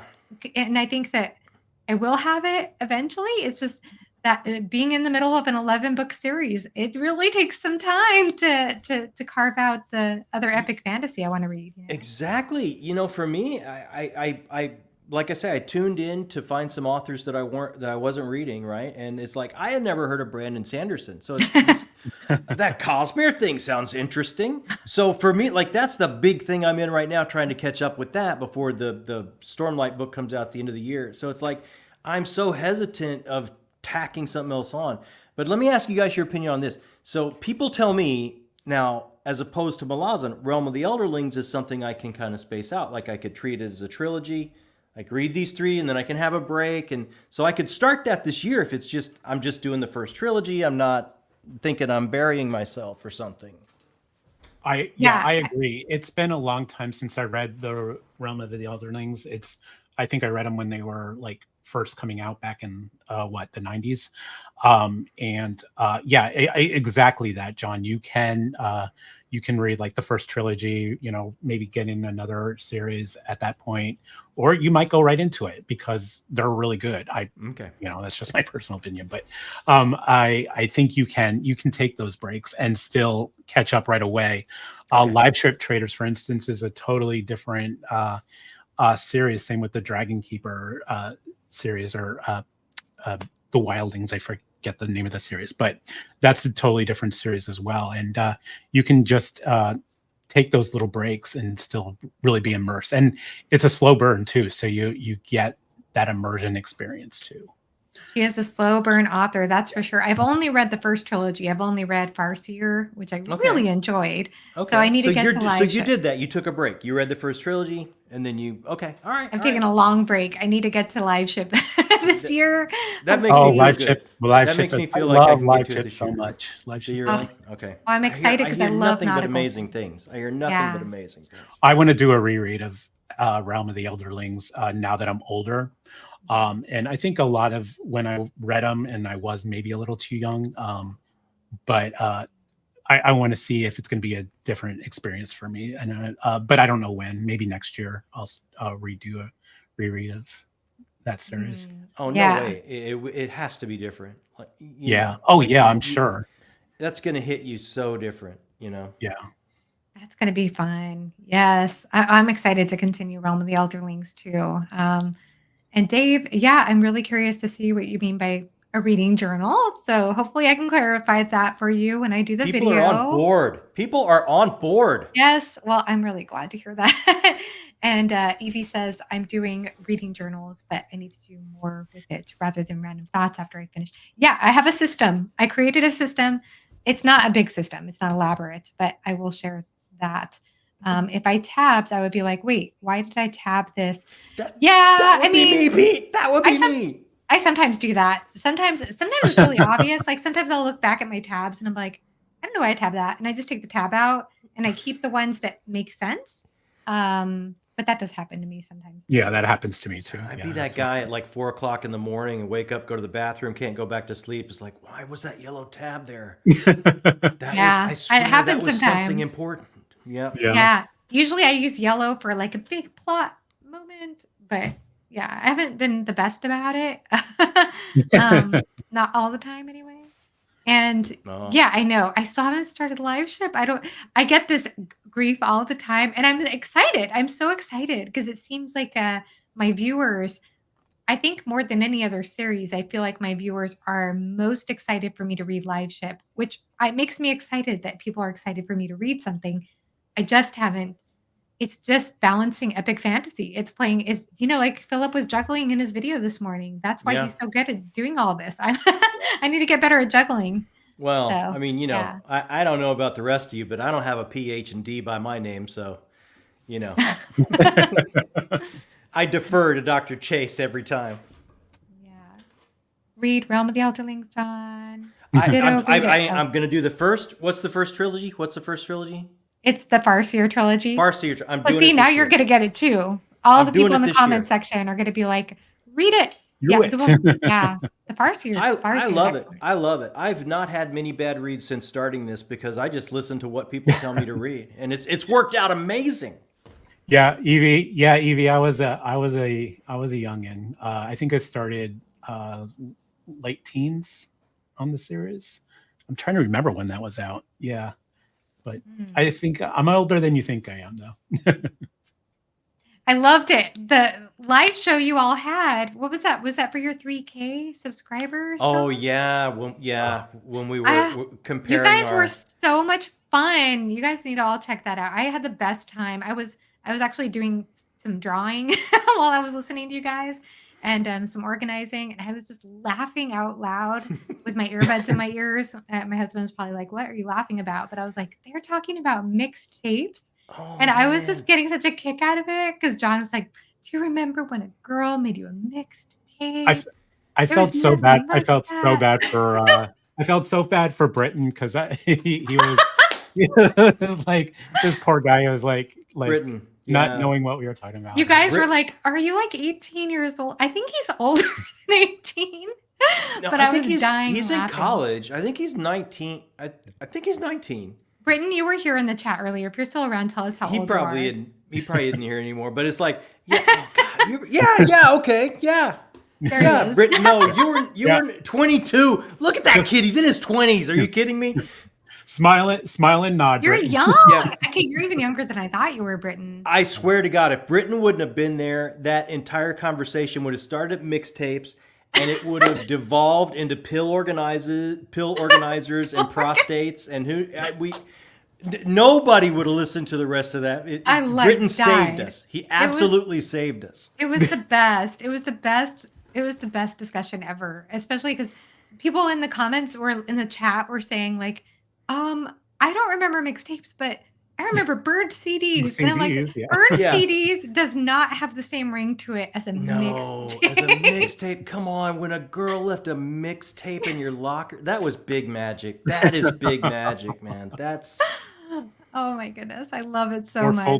Folded notes and Oh gosh, I have folded notes that are like origami. Yes. Yes, I used to know how to do that. I just had my mom get rid of a huge box of notebook paper notes that they're so cringy. I was like, burn those, please burn those. Wow. Matt made someone custom vinyl. That's next level, Matt. Wait, I'm sorry, I'm missing this. Yeah. Second from the Matt, bottom. Look at that. Matt, yeah. I made someone wow. That's love, my brother. Yeah. That's love. incredible. And then Heidi says, Joanna, can you tell John why you stopped after first year? I was trying to explain him why most people take a break. I don't have a good reason for this because, well, I think part of the reason I took a break, so there were a couple of reasons. One is that I started Wars of Light and Shadow, and that is such a huge epic fantasy series that's very much a slow burn. And I love slow burn fantasy, especially slow burn epic fantasy, but I've realized that I prefer to keep my epic fantasy series to a minimum. Like I don't like to have 20 series going at the same time. It's just not my thing. I personally don't like it. For myself, I find I have the most fun with the series when I'm only juggling a few at a time. And so I started The Wars of Light and Shadow, which is again 11 book series. I started Philip's series, which I still need to finish with that third book. Oh, I love the first book so much, though. I know. So I need to continue with that series, and I feel so bad because every other video on Philip's, I'm like, I'm gonna finish your series at some point and finish that.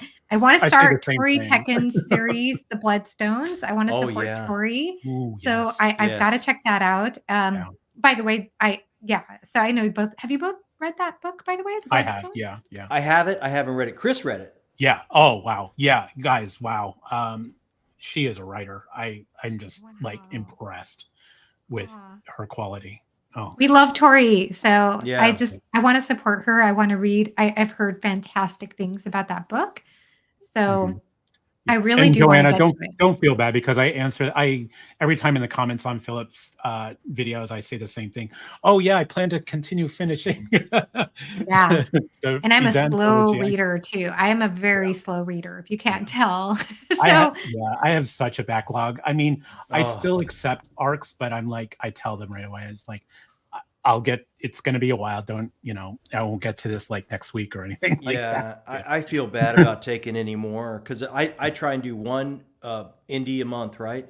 And I was like, I was like that person that was way too hungry when they went in the cafeteria, and I'm just loading up the tray, man. And it's like now I got so many series I want to get back to. Phillips is one of them, and Michael R. Miller's is one of them. Yeah. And it's like and then you feel bad. It's like I got to slot one in. Should I do somebody new? But I really want to go back. There's so much good stuff. I'm trying to be so careful about that I don't start too many before I finish ones or close ones out. And I've been doing a great job. I've been so proud of myself. Like last year, I closed out the first Law series and several other things. So I was really proud of how well I did last year with that.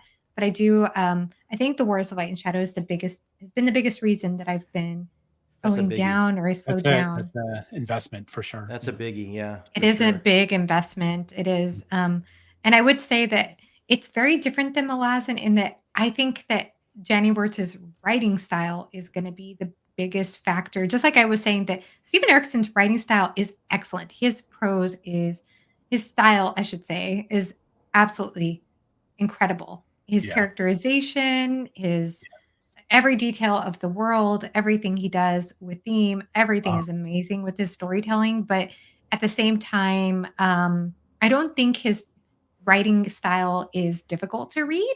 I think it's incredible, and his epigraphs are poetic. I mean, he has great versatility, incredible range in his writing, but it's not difficult to read. With Jenny Wirtz, it's not that her story is difficult to understand, it's that her prose is very complex. Like her sentence structure, her long introductory phrases, her vocabulary, I it takes time I because think of the writing I think style. I think I watched a video by I think it was Tom Orange. Yes. He's Yes. reading Yeah. War of Light and Shadow. I don't know if he's in the comments or not, but He was earlier. I remember him saying he like needs like 100% of his attention to read her books, and yeah. Yeah. And some days it works. Some days like it's like a certain part of my brain has to be clicked on to read Janny Word sometimes. Because sometimes I read her books and it just flows. And I just see the picture in my head unfolding. And it's so visual and it's so immersive. And she does a lot of different, beautiful, some of the most rich, lush nature descriptions that I've ever read have come from the Wars of Light and Shadow. And then other days, like this morning, I was reading a passage and I was reading a joke, and I had to read it like 4 times before I finally got the joke. And I was like, oh, like there's just ways that she uses specific words, the specific order of words that my brain just doesn't quite get it after, like at first. I don't know. It's very strange. And it's just a me thing, I guess, with her writing. But it is a style thing that's going to pull people in or out. And most people either love it or they just can't, they don't quite flow with it. So it's tricky. Yep. Mm-hmm. Yeah, I definitely want to clear the decks before I start something like that. Yeah. I would recommend it. I would recommend going the Cycle of Fire route that Chris is doing, or maybe to Ride Hell's Chasm, her standalone. That's a I got that on standalone my too, list. right? Yeah. That way you don't have to be like totally invested. You can just get a taste of it without investing in a new series. I thought of doing, It's not related to Wars of Light and Shadow, but it's very indicative of that style of prose. I would say Wars of Light and Shadow is more elevated as far as her style is concerned, but yeah, I love that. The mixtape. Mixtapes were the best. Do you remember songs on the mixtapes that you guys received? Someone, you know what? I don't. John, do you have a better? Somebody, oh my God. I was on another chat and someone brought this up. And I remember the last mixtape I ever got, I remember some of the songs on it. And the mixtape, it had, you remember the old thing about a Maxell tape with the label, the sticker on label, and that stick on label had a little bit of poetry on it. And there was some Pixies on there, and there was some Gwen Stefani on there. And I was someone else had brought this up, and I was thinking about the last mixtape I ever got. Gwen Stefani, that's pretty modern, John. Yeah, that's not quite 80s. I'm Just a Girl was on there, I think, and some of the Pixies was on there, and it's like, that girl, I'm married. So that was the last mixtape. That's so sweet. Wow. Do you remember any? You don't remember any songs, Chris? I don't. I remember Billy Joel. I think Billy Joel was a lot on a lot of my mixtapes. Maybe a couple of Bruce Springsteen. Who else? I had a lot of like rock ballads. I think like the power ballads. Maybe some. What's that song? Every time I look in the mirror. Oh, I can hear that. Yeah, I remember that. Who sings that? I know that Metallica? song. Is that Metallica? Yeah, I don't remember. I can hear the tune though. I can hear it. Yeah, I'm trying to go through it. That's Aerosmith. Yeah, Aerosmith. Yeah, okay. Yeah. I try to think of. Oh, it's Dream On. Dream On. Yes. Dream On. I had to keep going. Like I couldn't stop there. And the weird thing about that song, and the reason why it was a little confusing for me too is that I always play that song for my students because he, if you listen to, if you listen to him sing that song from, I think it's the 70s when he first sings it when he was Mm. young, he had And now, such a pure tone. It Oh is yes, unreal. Like, yeah. it is so beautiful and I pure, and of course, he starts screaming at the end, but then if you hear it now, when he has to have, like, oh, steroids injected into his larynx in order to get his vocal folds to operate, it's he still sounds good, but it's just yeah. different, you know? that's like listening to Steve Perry then and now. Yeah. Yeah, it's just wild. That is so cool. I love it. Yeah, Anita, we're talking about mixtapes because I just got a kick out of I Everyone just tuning, everyone's tuning into I'm BookTube. so So what did I miss? sorry. Oh, we're talking about mixtapes. We're talking about mixtapes. I'm like, Why read? Why read? Because of mixtapes. Mixtape. You know, you put I on a just good mixtape, pick up a book. Yeah. it's just the Gen X thing. I couldn't help it. I just got a kick out of that conversation. I just thought it was the best. Um, yeah, but speaking of, since we're talking about tapes, why not? Do you guys listen to audiobooks? Curious about that. I still struggle with audiobooks a lot. I it really has to be the narrator really has to work for me. And there's only been a few instances where that's worked for me.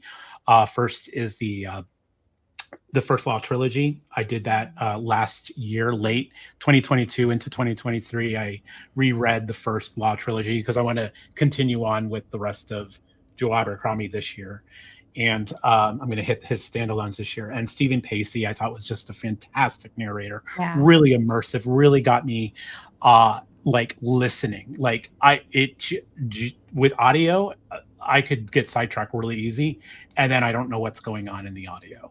I don't know what it is with audio. Maybe my visual, maybe because visually I'm looking at other things and I get distracted really easy. So I still struggle with audio, but I'm trying to get better with it because it's the only way I'm going to get more reading done.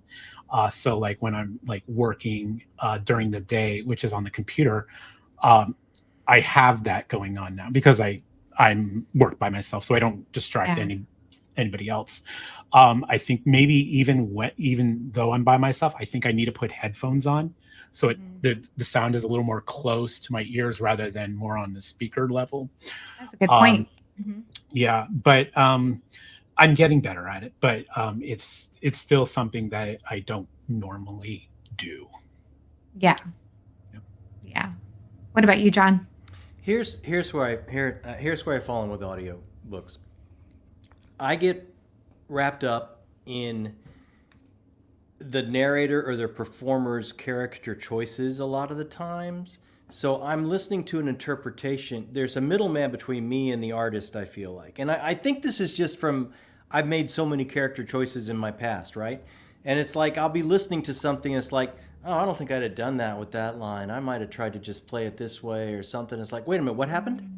Where where, Ah, where that's a was I? really good point. Mm, And Yeah. yeah. I get Yeah. wrapped up between the interpretation of the performer, and for me, I just love reading it. I don't like that middleman or person between me and the artist. I just like it's meditative for me. I try to be as attached to that artist as I can be and get what they're trying to give me. And I'm very visual. I see everything and I make my own choices and everything like that. And that way Yeah. I don't fall into a problem. But I mean, there's some, like I know Heidi has told me the narrations for Black Tongue Thief is performed by the writer because he's a stage performer before he was writing. So, you know, there's some that might be absolutely great with, you know, because who has better authority than Christopher Buehlman to read Christopher Buehlman? But the most of the time, I have a really hard time with audiobooks. Yeah. I can totally understand that. That makes a lot Absolutely. of sense. Yeah. Yeah. I'm very mixed when it comes to audiobooks, and if I read audiobooks, usually I use audiobooks for I think they work better for me with other genres like nonfiction, or sometimes if I'm reading, like, I don't know, historical fiction sometimes, or something. I don't know. It just depends. Depends on the genre. Hmm. But if it's fantasy or sci-fi, I really struggle with audiobooks. I've and sometimes I immersion read, so sometimes I'll use the audiobook and the visual format, but But I could totally see what you mean, John. I'm Yeah. very picky about the audiobook narrator, and that's why I've like, for example, with Realm of the Elderlings, I have not I refuse to listen to the narrator because I've heard bad things about the narration Oh, of that really? series. Yeah. I've heard Well, it's you'd think they'd get bad. somebody good for that, you know? Yeah. And it does worry me. It does worry me. I'm like, what if I'm not getting the right experience because Yeah, I think sometimes it can bad hinder. I think narration? audio can hinder your experience um, in certain points. Like it's not the voice that I give this character, or especially when I struggle with that with male authors trying to attempt by Pete. I struggle with that with some male narrators, particularly trying to attempt female voices, and they Mm. try to do that high pitched voice, and it sounds like a cartoon character to me, Yeah. and it could be like a very serious, female character, and it just Yeah. sounds like a cartoon or like a Benny Hill sketch or something like Yes. that.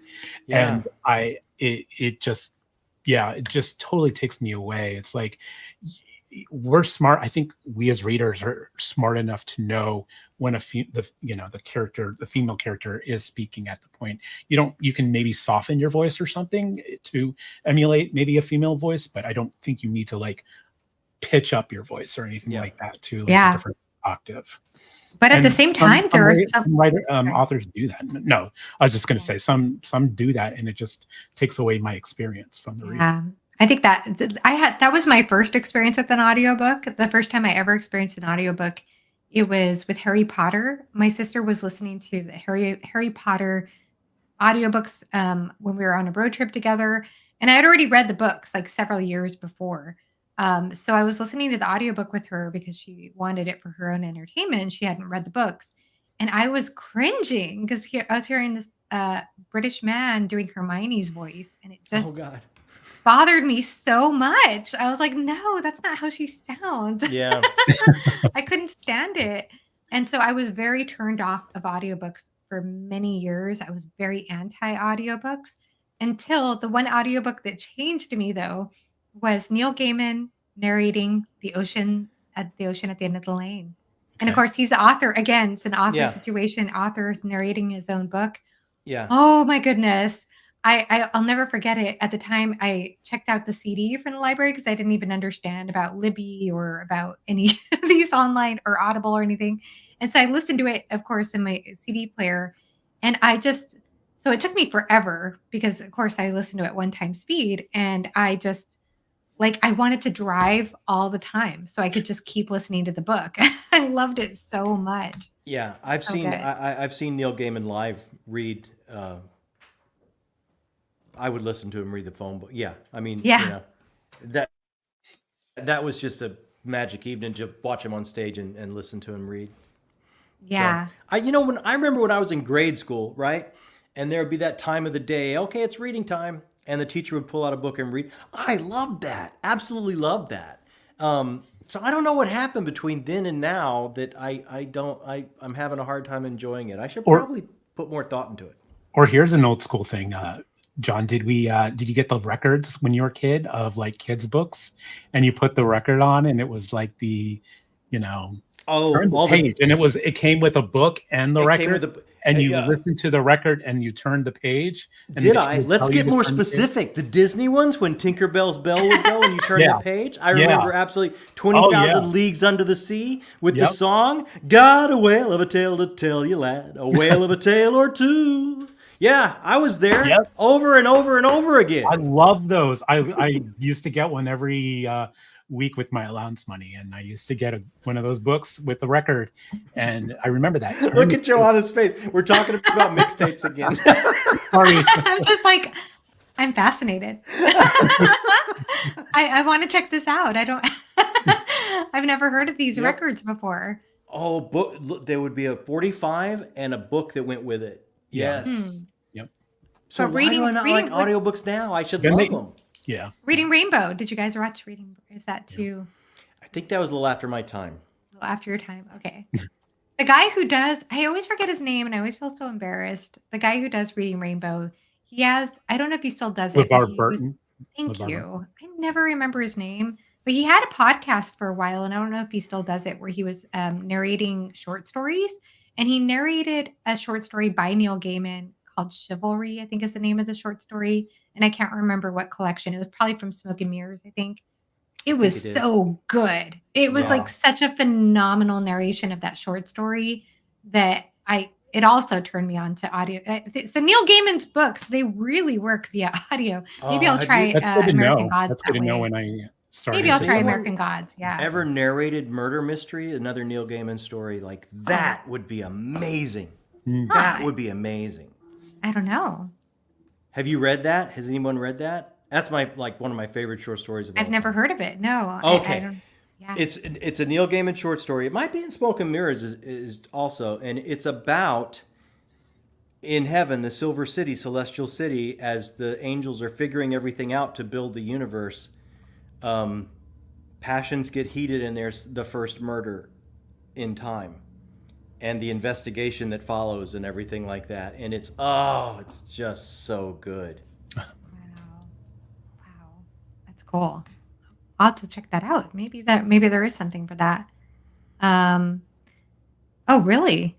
Oh, Mm. fascinating. I'll have to check that out too. Yeah, there are actually some phenomenal narrators out there. And I have not listened to Andy Serkis's narration of Lord of the Rings, Yeah, I but haven't either. But I heard I've good heard, things. oh, yeah, I've heard it's absolutely phenomenal. So maybe I'll have to check that out at some point.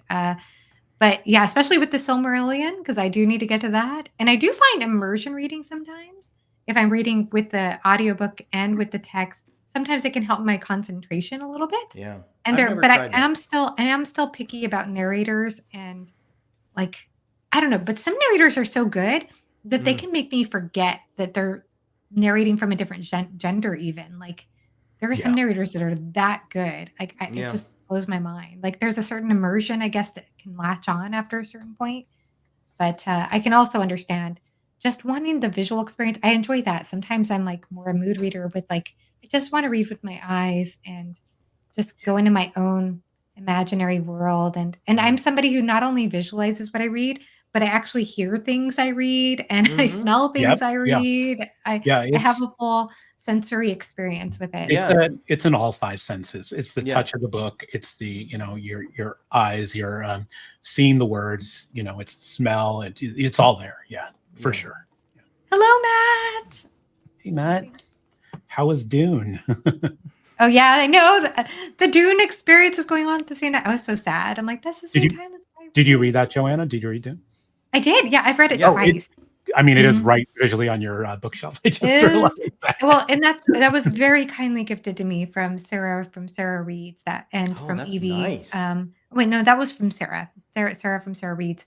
And it was so sweet of her because she Very. joined me when I first started BookTube. I think yeah, it was around that time I reread Dune. I'd read it 10 years prior to starting a channel, and then I reread it, and she joined me in a discussion with Philip and with Mike from Mike's Book Reviews, and it was really special because that was my first collab discussion on my Hmm, channel, Oh, wow. and, that's awesome. yeah, Yeah, and I yeah. was so honored that, like, Mike joined for that, and I know it was, like, his 13th time reading the book, something like Yeah. that. But I love that. Yeah, I love Dune. It has a special place in my heart, but I was kinda joking about it because it was my reread of Dune, and I still had never owned a copy of Dune. Because the first time I read it, I checked it out from the library. The second time I read it, I borrowed my husband's ebook and I read it that way, and I was like, "I need to own an edition of Dune because I love the Yes. book."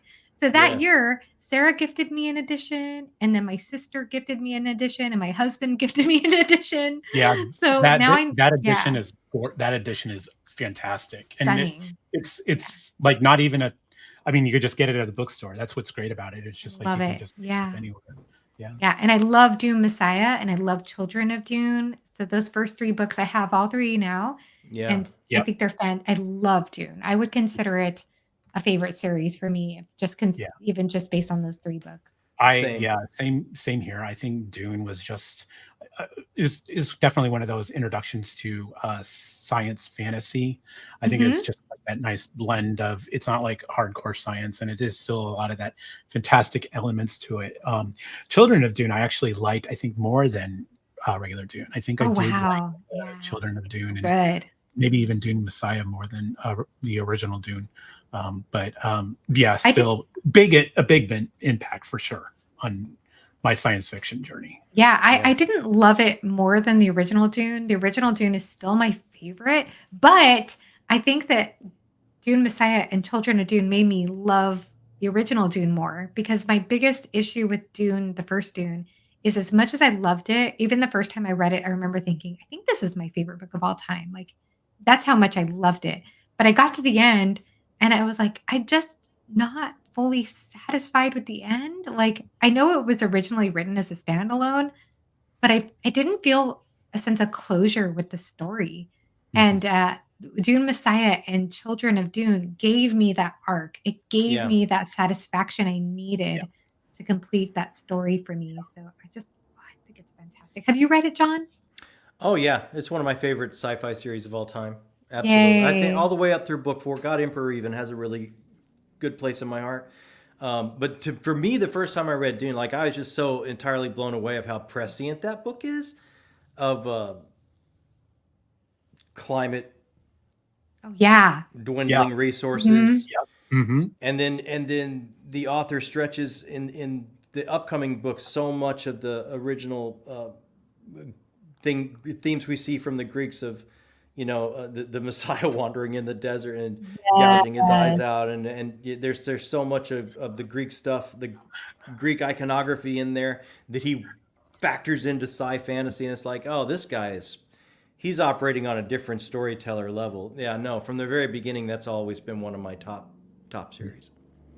It was weird when I read Dune because I spent way too long. I read it as an adult, but when I was a teenager, a lot of my guy friends at the time were huge. They had read it several times at that point.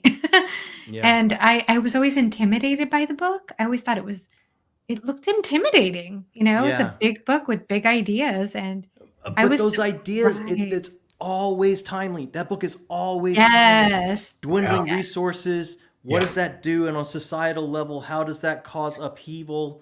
Um, the dangers of fanaticism. Like there's never a period of our existence that is not a timely book. Yeah. Oh, yes. It, I it beautifully said. it's not. Yeah. It's not like outdated information.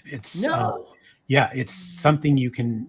I think will just go on and on throughout humanity. I think it's just a series that just doesn't age.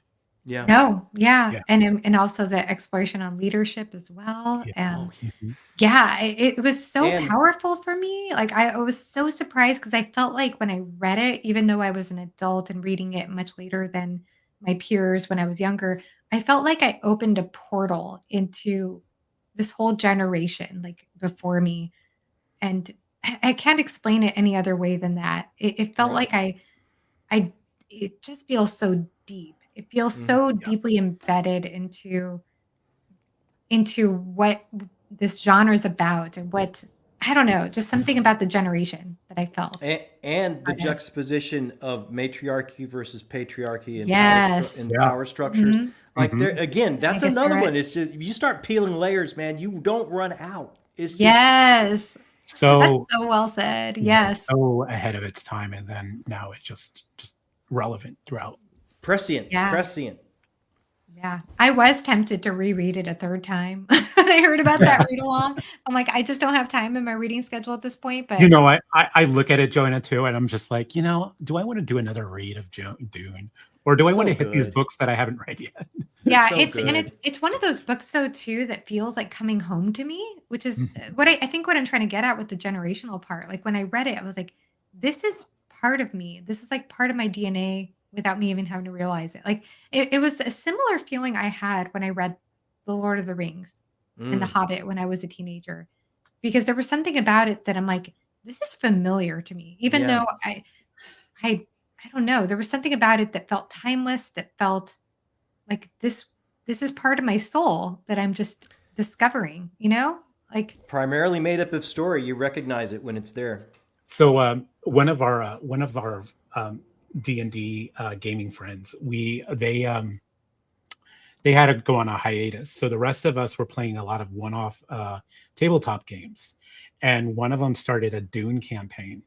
So we got to play Dune, the role playing game, and I'm always last minute on everything. So I was the last one to make a character, and they needed a well rounded team. So I ended up having to play the Benny Gesserit advisor to the because there's somebody you pick as like the ruling house, you play as a house, and then you meet, and we had like all the different roles filled out. We had a front end and all that, and it's so interesting to you because when you're reading like the game mechanics, you get a lot of that Dune lore from it. And so I've learned, I think, more from the lore of Dune from learning how to play the game and getting a little more insight on a lot of these different factions and all that. And I think it was just an amazing experience. And I think when I go visit Dune again, I'm gonna have that in my head, like all of that insight of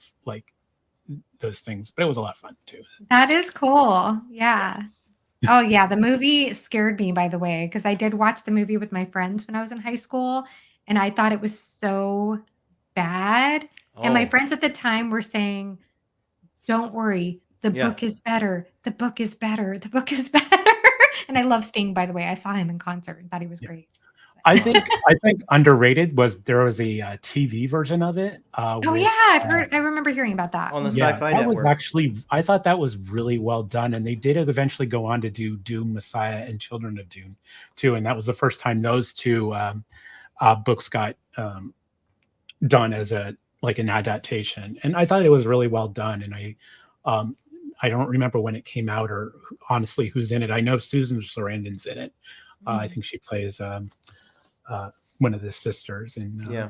House Carino, but yeah, but I thought they did a really well job with that. But yeah, I when I saw the original Dune movie, I was like, oh, I don't.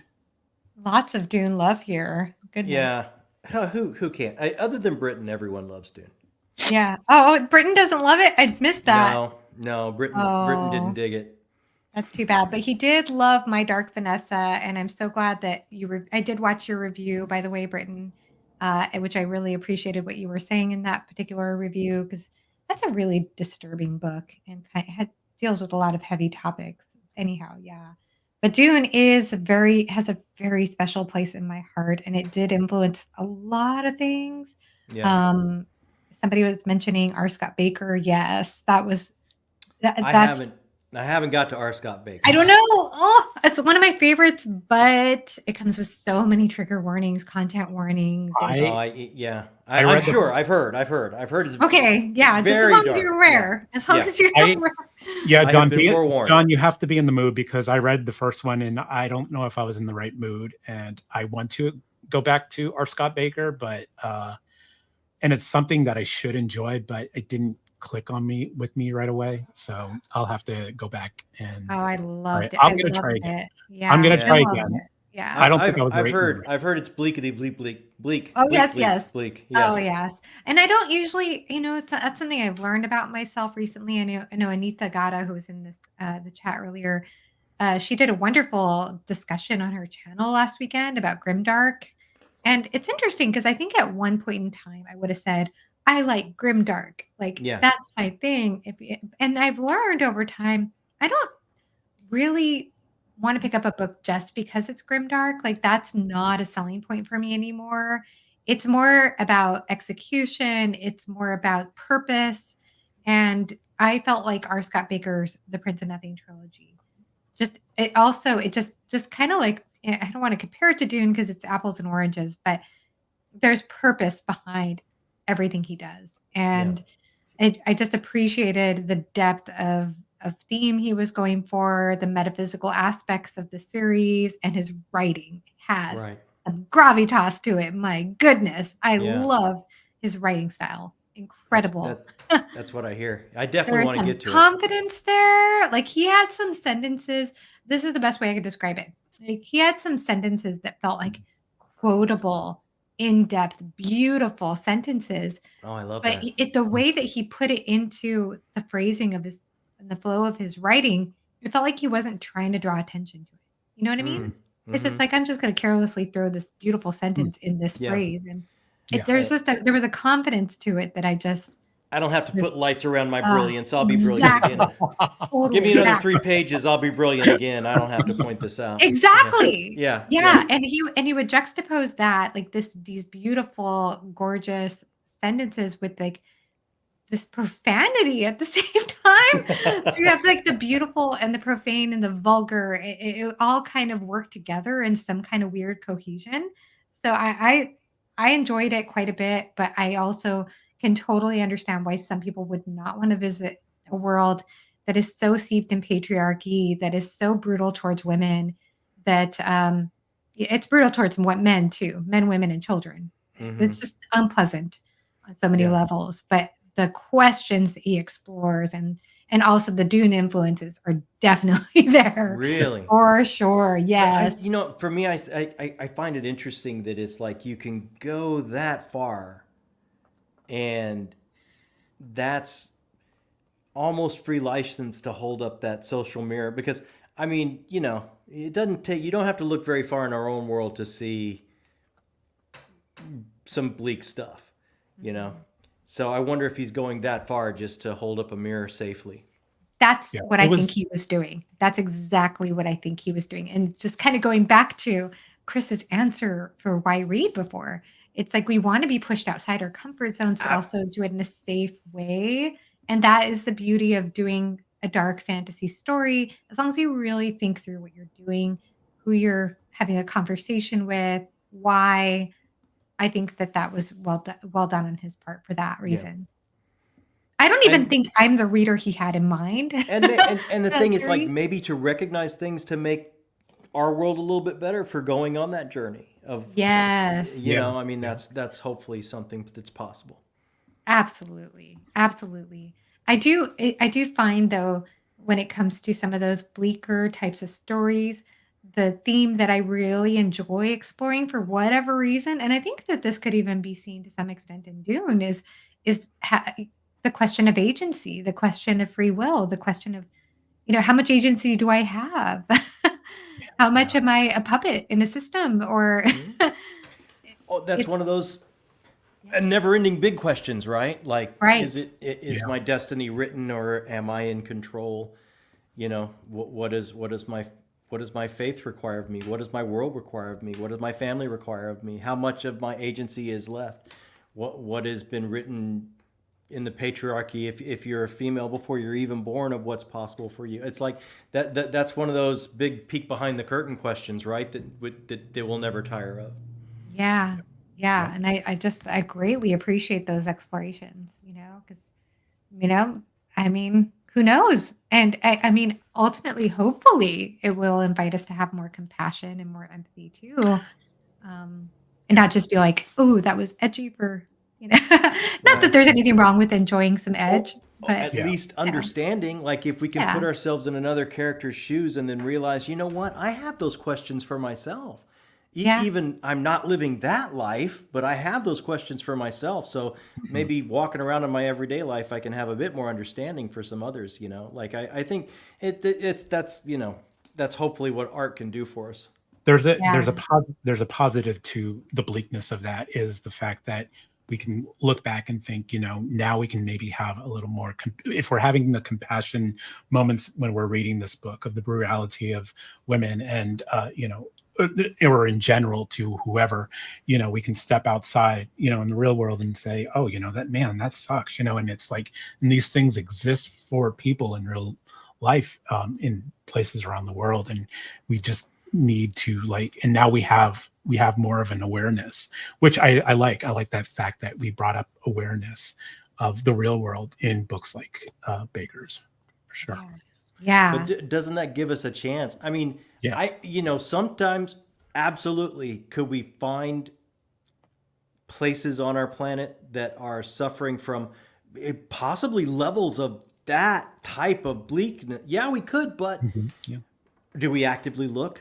Do we actively try to do something about it? Do we Right. actively try to research that on a day-to-day basis? So maybe something in our fantastical and our art will give us the permission to do that, because it's just enough removed, and then we can apply something to our real world. So I mean, yeah, I think that's one of the great things that can happen from going that dark. Yeah. Yeah. I would hope so too. I would hope so too. I'm going to highlight this opinion. Unpopular opinion. I liked and continued to like the 80s Dune. A lot of people do love that 80s Dune movie. I'm sorry if that's critical. The production design, score, and use of internal monologue all work for me. Well, I'm glad. Yeah. Yeah. Mhm. I remember when it first came out, I dug it. Oh yeah, yeah. Oh yeah, when it first came out, definitely. Yeah, I went to the theater and I saw Sting live too, Joanna, at the Oh, Hollywood you Bowl. did? Yep. So my No, sister is the biggest Sting fan in existence. I mean, she has flown all over the country to watch him perform live. So Oh she invited wow. me once to watch him my perform. Yeah, sister she's was the at that biggest too. fan. Yeah. Yeah. So growing up, I heard Sting nonstop, and I Yeah. love Sting. I do love Sting. It was yeah. He was Hello, phenomenal. Philip Chase. Hey, Philip. Yes, we were talking about you earlier, but I don't remember why. We were talking about Philip earlier. He came I up in said conversation. I said I defer to him in all ways, so that I remember Yeah, I was that. gonna say. I think we were thinking thought provoking, and then it was like Philip Chase. Yeah. Yeah. And he and I are going to be continuing with the R. Scott Baker because kind of like what we were saying with Robin Hobb, how there are certain breaks in the series. Same thing with R. Scott Baker's Second Apocalypse series. There's the Prince of Nothing trilogy, and then after that is Aspect Emperor, which I think is a Mm, 5-book series. And okay, so we'll be continuing that at some point. so there's Um, 5 total in that, Joanna, the Bakers. I think that the second series is 5 books, and Oh, people could okay. correct me if I'm wrong about that. But the first series, the first trilogy, is a 3-book trilogy.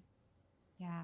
Yeah. So I mean, dude, I, so influential. I mean, will we have Star Wars and sci fantasy really at this point? The way it looks right now without Dune, I don't think so. yeah. I mean, Mhm. we might have it, but it would look different. No, it Yeah. would look very different. Mm. Absolutely. Are you two big Star Wars fans, by the way? I think it's interesting. I think, depending on what generation you're a big fan, I'm a big fan of the original movies, the first three. Yes. I remember my dad took me. I remember sitting, it's the same way I remember standing in line to go in and see Jaws, or the same time I remember going to a midnight show of Tim Burton's Batman, and then it's like, you know. But yeah, when I saw those first three, the first trilogy, oh, I was I had the frickin' Kenner toys and the Darth Vader playset and the whole. Oh yeah, absolutely.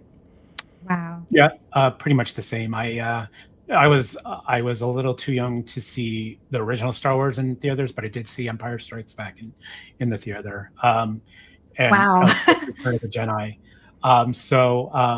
But yeah, those that original trilogy, just like I remember, just like when we got the VHS tapes, I would wear the crap out of those out. Yep. I would just watch them over and over again. Yeah, same with John. I had the Kenner toys. No, I did branch out a little bit. I read a lot of the. I think they're now called the Star Wars Legacy books because they're not canon to the actual series. But there's some books out. Timothy Zahn did uh, a trilogy that I thought was really good, that expanded on the story. There was one called The Courtship of Princess Leia, with Han and Leia, of course, being I've seen that. Yeah. I've so heard of there's a that. lot of those old like Star Wars legacy books that came out during I think they came out even prior to the prequel trilogy, but I could be mistaken. But some of those books are actually really good, and Yeah. I really enjoyed those stories. I have the Yeah. Thrawn trilogy, and I need to get to it at some point. That was a I gift think Yeah. it's from a pretty family good. member. I think it's pretty good I mean, for I a still try and continuation. keep up. Like I've gone to see all the other movies. When I come out, have I enjoyed them the way I used to? No. I mean, it's not. And I understand there's a generation for the prequel trilogy that came out. That was that really speaks to them on a nostalgia level and a building level from their youth and all that kind of stuff. Yeah. And I mean, I have a hard time getting through those, but I think it's just it just hits you different where you were in your life, I think. Yeah, Yeah. I'm the I same agree. way. I grew up with the original trilogy, so like Empire Strikes Back or those particular movies, Return of the Jedi, and I loved them. I got teased about it because in high school at one point, one of my best friends said, "Every weekend, you just want us to come over and watch Star Wars." Yeah. Because that's But all I weren't wanted to those do. I just, those first three? Those were just special.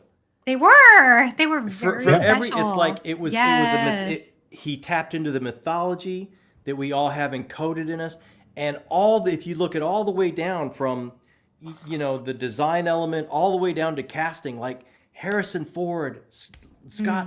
Mm. I mean, Carrie Fisher, like the casting was special. There was a chemistry. It was so special. If you look at like some of the other trilogies going forward, it's like, I don't know, Well, it and doesn't have the That's a magic. good point well, about the yeah, it chemistry. doesn't have the Yeah. chemistry. It doesn't have the chemistry, and I think a lot of that has to do with, um, from my understanding, Carrie Fisher and Harrison Ford like sat down with the script, and like especially Carrie Fisher, she like rewrote a lot of like the dialogue and herself, especially Yeah. Empire Strikes Back. A lot of that dialogue is her writing. And she was like, "No, I would, we wouldn't say this or anything, or this sounds cheesy or something like that." And they like changed a lot of the dialogue themselves, and I don't think they had that in like the prequel, or not to be snobbed. If people love the prequels, great. I think there's a lot of eye Yeah. candy in the prequels. Yeah. Visually, there's a Yeah. we got to expand a little bit. We got to see more races and this beautiful Coruscant with the city that takes up the entire planet, which is pretty cool eye candy. But the chemistry of the character, and we go back to character here again, where I think it was just this intimate moment. There's not these glorious scenes. There's plain white walls in these ships, because the focus was the character. Right. Hmm. Yeah. You were giving them a set for them to play on. And as they moved on, I felt like they knew what they had. They were a little bit more precious with it. They wouldn't let their actors maybe bring as much as I mean, they were just on the fly in the first time. They didn't know what they were doing, you know. And I don't know. There's some kind of magic that I don't think they've recaptured. Even when these latest, when they brought Harrison Ford back and everything, it's like you just didn't let them capture it again. You went for spectacle over mythology and character, which is modern cinema in general now. So I mean, I love hearing I this think. analyses because I just like I had never I just all I knew intuitively is that something about that original trilogy just spoke to me. It just captured my heart and my imagination, my wonder, and nothing against the other movies. And I'm glad they found an audience. I'm glad that they still are popular, but it just never was the same for me, and I No, never it's really never could the put my same. finger on why. Mhm. So it's very insightful to hear all this. And I didn't know that Harrison Ford gave Lucas a lot of crap about his dialogue. Oh That's yeah, Oh, I mean, the Harrison actors Ford. were changing their scripts, like Oh yeah, from my that understanding. amazing line when Princess Leia says "I love you" and he says "I know." That's his. Yeah, That's an ad lib. yeah. That I didn't Same wasn't know with written. That's that. Harrison Ford being Harrison Ford. same I with didn't know same with that. same with Carrie Fisher saying, "Would it help if I got out and pushed?" Yeah, Yeah, that's Carrie Fisher. Yeah, yeah, Wow. and that stayed in the final cut. And it's like I don't I don't know. I don't know if they have much that leeway when they were putting that many dollars into it and had to have that many toy tie-ins and that, you know what I mean? Like, I don't know. It became something else. It became like a marketing machine almost. Yeah. That's really interesting. I'm glad to hear about that. I think the time period and setting of the prequel trilogy is far more interesting than that of the OT, but the execution just sucked so hard. Uh, the appeal of Star Wars is the tone it struck, Mm-hmm. and too often yeah. the later stories got stuck in lore and plot. The Mandalorian was a success because it got the tone right. Yeah, interesting. But I think even that got a little bit like this past Mm. season for me. It's like it's got moments, but then it goes like, what are you doing? I mean, one of the things I struggled with, I think, in the prequels that at first I was excited for was the fact that there was, Jedi are maybe more common back in of course, the prequels, and so the fact that there was this whole, society of Jedi that existed in the world, like these protectors and all that, and all the people that can use the Force. So I did like that aspect, that rather than just seeing like only like one from the original and like one Sith from the original, and having that expanded, I think that was kind of cool. And so there's definitely things from the prequels that I took away, but that helped it enrich the universe that Lucas intended, I'm sure. But yeah, there's, like I said, I think just that there's intimate is the word I want to use for the original trilogy, and I think it Yeah. was just I would agree with that. It's very yeah. intimate with the characters, and it's lightning in a bottle that I don't think they've caught again. Wow. That's amazing. Yeah. So, I wanted to also ask you both about your channels a little bit too. So because we talked about it very briefly before we started going live, and did you both start your channels last year? Is that accurate? Mm-hmm. Wow. And I found out about you both because you both know the way to my heart, which is that you've commented on my channel. Comments are the way to my heart. Yeah. Same. Same. Yeah. Yeah. So The I do most try to comment as much as possible back, and it's I know how hard it's it is. tough. There's so It is many tough. channels that I'm Yeah. interested in watching, and it's tough to like. For instance, John, I still haven't seen last Sunday's weekly wrap up. You're not missing anything. Like, there's like it's always playing like this cycle through all these wonderful channels, and It is. It's because tough. I'm the It's really same with tough. you, Joanna. I like to comment. I like to, these people are putting in a lot of work and effort in their videos, and it's like I want to show my support. Even though I'm established into the YouTube community, I still want to be that viewer and like watch other people, what they're reading, what they're passionate about, what really sparks them to continue. And I'm going to add that my comment to that. But man, keeping up with everybody. Oh, so Yeah. hard. It's so hard. But Yeah. I'm really honored that you guys both commented on my channels because it gave me a chance to be one of your first subscribers. So I'm very proud to say that because That's I know awesome. I subscribed Yeah. to both of you when you were both. Oh, I remember the first time you commented back. I was like, "Oh, she commented back." Yeah.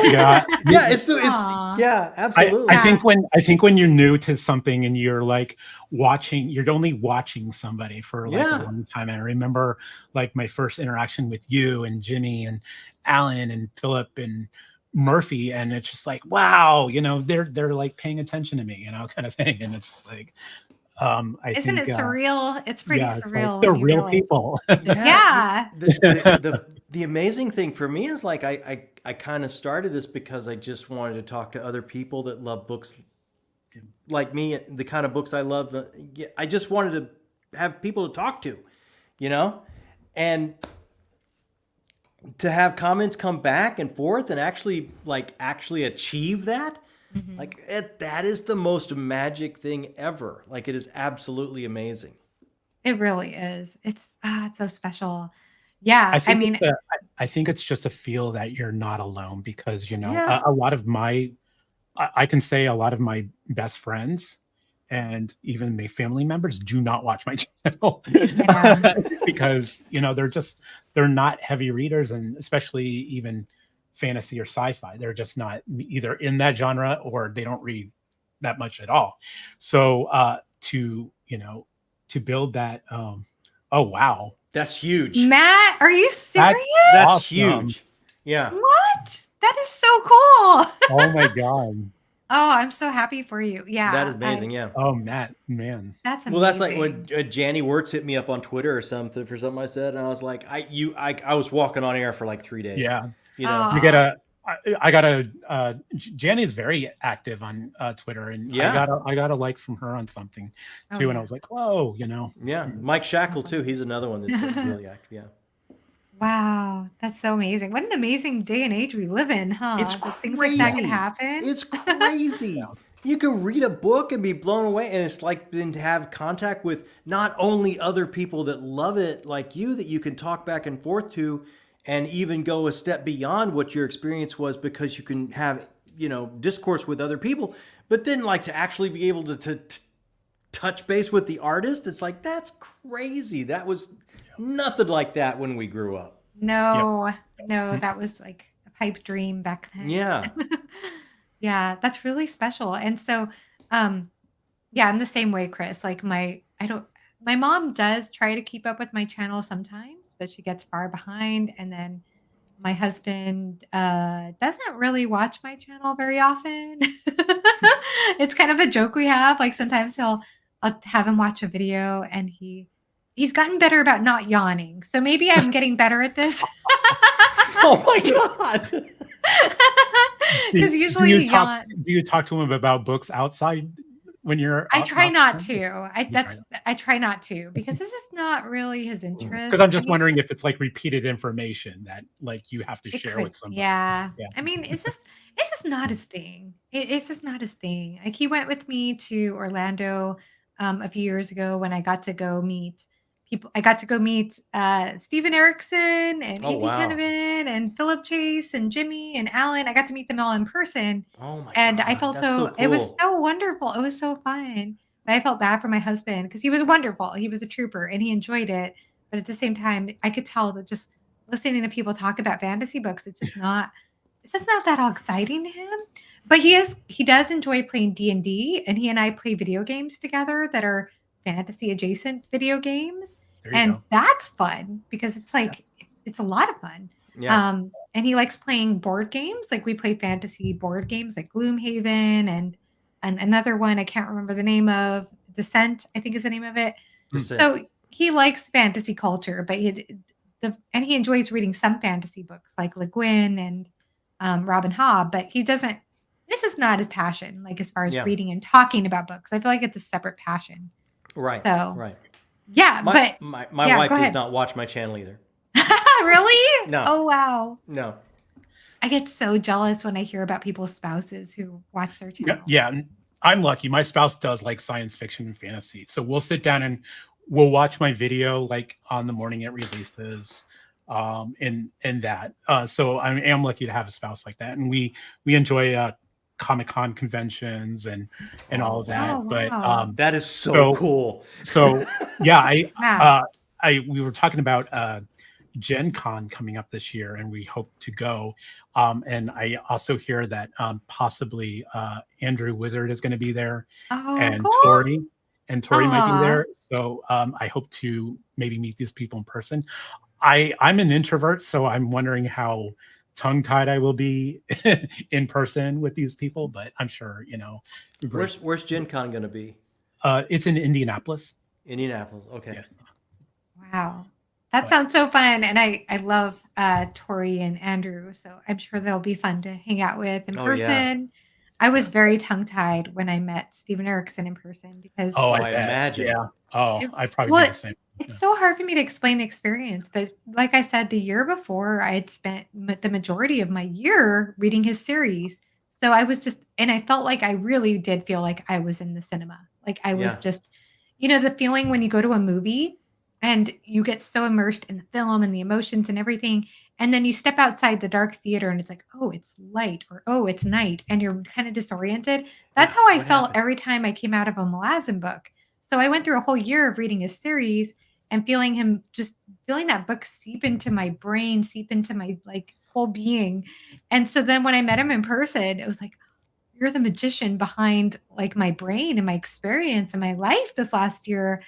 I can't explain it, but there's something that almost feels like I don't mean to sound too gooey, but like almost like an intimate experience of like when you're in that world and you're immersed in that person's story, and then you meet the magician behind it.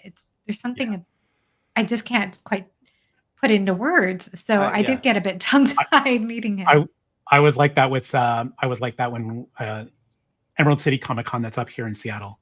Last year we had Terry Brooks and Robin Hobb as Wow. they did a couple panels, so I got to sit in on a couple panels, but they also did a book signing too.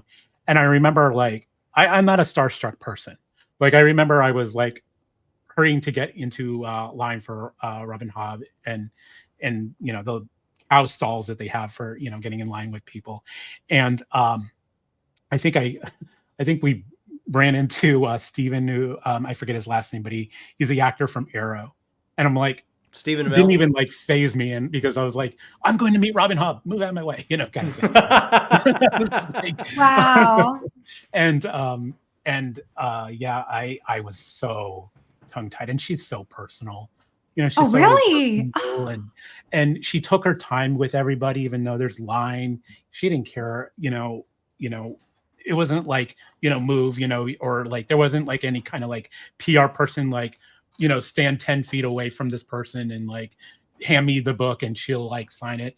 You talk to her like right there and then, and it was pretty cool. Some people would lean in and she offered pictures and stuff. Oh, wow. And I mean, I didn't do it, but I was just so tongue tied with her when I was talking to her and I had my first editions of the live strip with her, and same with Terry Brooks. Terry Brooks is this older gentleman, just very kind, so very very personal, super friendly.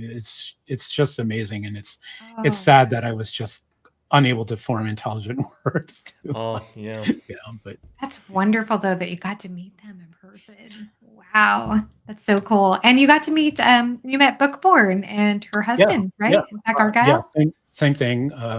And thankfully Hillary she came up to me. I guess she recognized me. She was just on me and Laura did a Wheel of Time discussion, and that was like a week before we met in person. So that was great too because we had that. But yeah, she came up to me and she's like, "Hey, I'm glad you made it," because it was they're local to me, so we had a little book signing and with Zach and when I got up there, there was a line and they were busy with signing, but I just try to be a little more talkative. But even then, I get tongue tied so easily in person, and Yeah.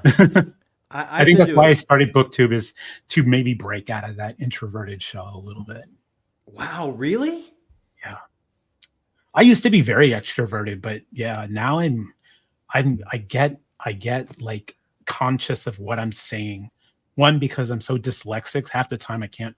Are you dyslexic for reals? Horribly. Oh, wow. Do you know how many takes I need to do on a video? Well, I've seen the bloopers at the end of your videos. The bloopers which are awesome. Funny. Yeah, they're awesome. You probably don't like hearing that, but they're awesome. They are fun. Well, I figured I would do something with all the mess ups. So, but yeah. I sometimes get tangled with words as well. A tip I found for that I played with off and on is actually reading out loud, which I know is kind of a weird thing to do, but I started doing that last year a little bit.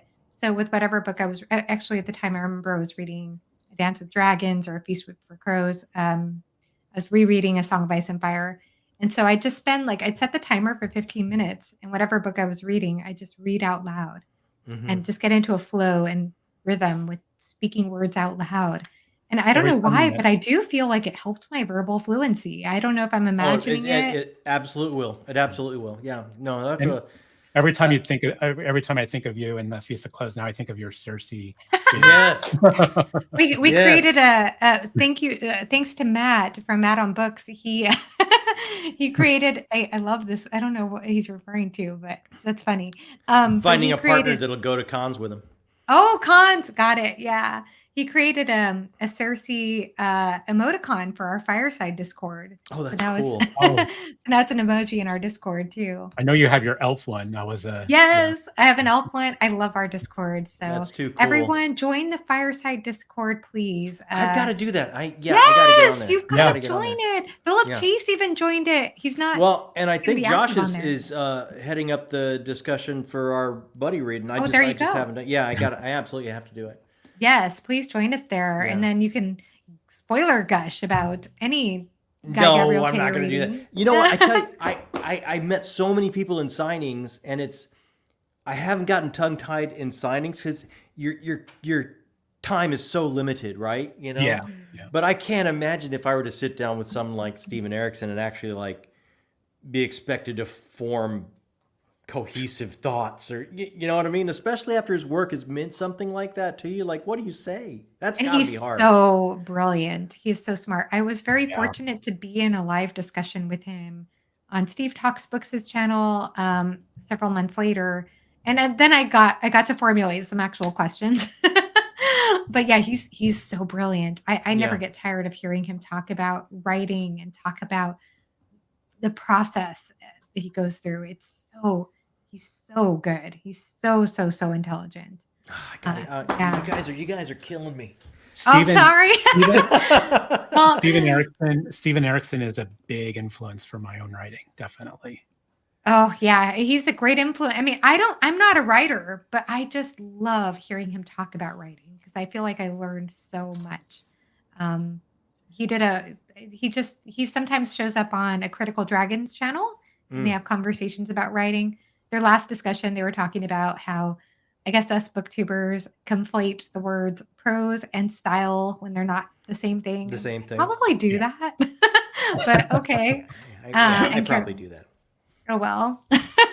But in any case, it's always just really fascinating to learn his perspective on writing Yeah. and to learn, just about so many aspects of what he's doing. Yeah. It's so cool. It is so interesting to listen to him talk. So, even though I'm not a writer, I would say if you're into writing, if you're interested in the process or craft of writing, check out any video with Steven Erickson because there's just a He's a wealth yeah, of knowledge there. just huge influence for me. Yeah, definitely. Yeah. Something I try to keep in the back of my head anytime I sit down to write. Yeah. Really? Yeah. Wow. Yeah, it's I really just incredibly gifted writer. Hello, Fantasy Wash. Laura. Yeah, so fantastic. Well, I guess we're coming upon time to go ahead and end the discussion. But before we leave, do you want to tell us all what we can expect from your channel since we're still early on in the year? Is there maybe any series or any content on your channels that you're looking forward to creating in 2024? Anything we could look forward to in 20 that you're looking forward to in 2024? Chris, we'll start with you. Yeah, start with Chris. Yeah, because I did put you on the spot, John, at the beginning. No, absolutely. Yeah, I have a lot of for books and series. I have a lot of good continuing series to go on to. Malazan, of course, is the big one. I do want to hit on some more historical fiction on my channel as well. I reading Shogun right now, so that's going to be the start of that. It's probably the only one I'm going to read from that series for this year anyway. I don't think I'm going to continue on with Taipan or anything like that. As to some other content I want to have, I kind of made the announcement on, I believe, Twitter. There we go. You're You do going to need be to read reading Augustus, Warbreaker. by the way. I have to, yes, John Williams, Brandon Sanderson. I for those who don't know, I didn't have the best first experience with Brandon Sanderson last year with Mistborn Era 1, but I not writing off. I have plenty of his books that I still really want to read, Warbreaker being one of them. But I announced on Twitter, like at the beginning of the year, I'm going to start author discussions on my channel. I've reached out to a couple. I do focus a lot on indie in my channel, so they are going to be a lot of indie authors, and I think this is going to be good for me to feel more comfortable because I like live streams. This is one of the things that I enjoy the most is these discussions such as this. So these are rewarding to me more so than making my own individual content. I want to have those discussions, and I want them to be inviting to just readers, so they're not writer specific.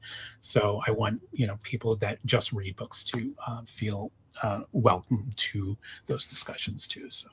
Oh, fantastic. That sounds really exciting. So, yeah, thank you for sharing that. I cannot wait to hear your thoughts on Augustus. I don't think Sanderson is an author for everyone. I personally am on a Sanderson diet right now.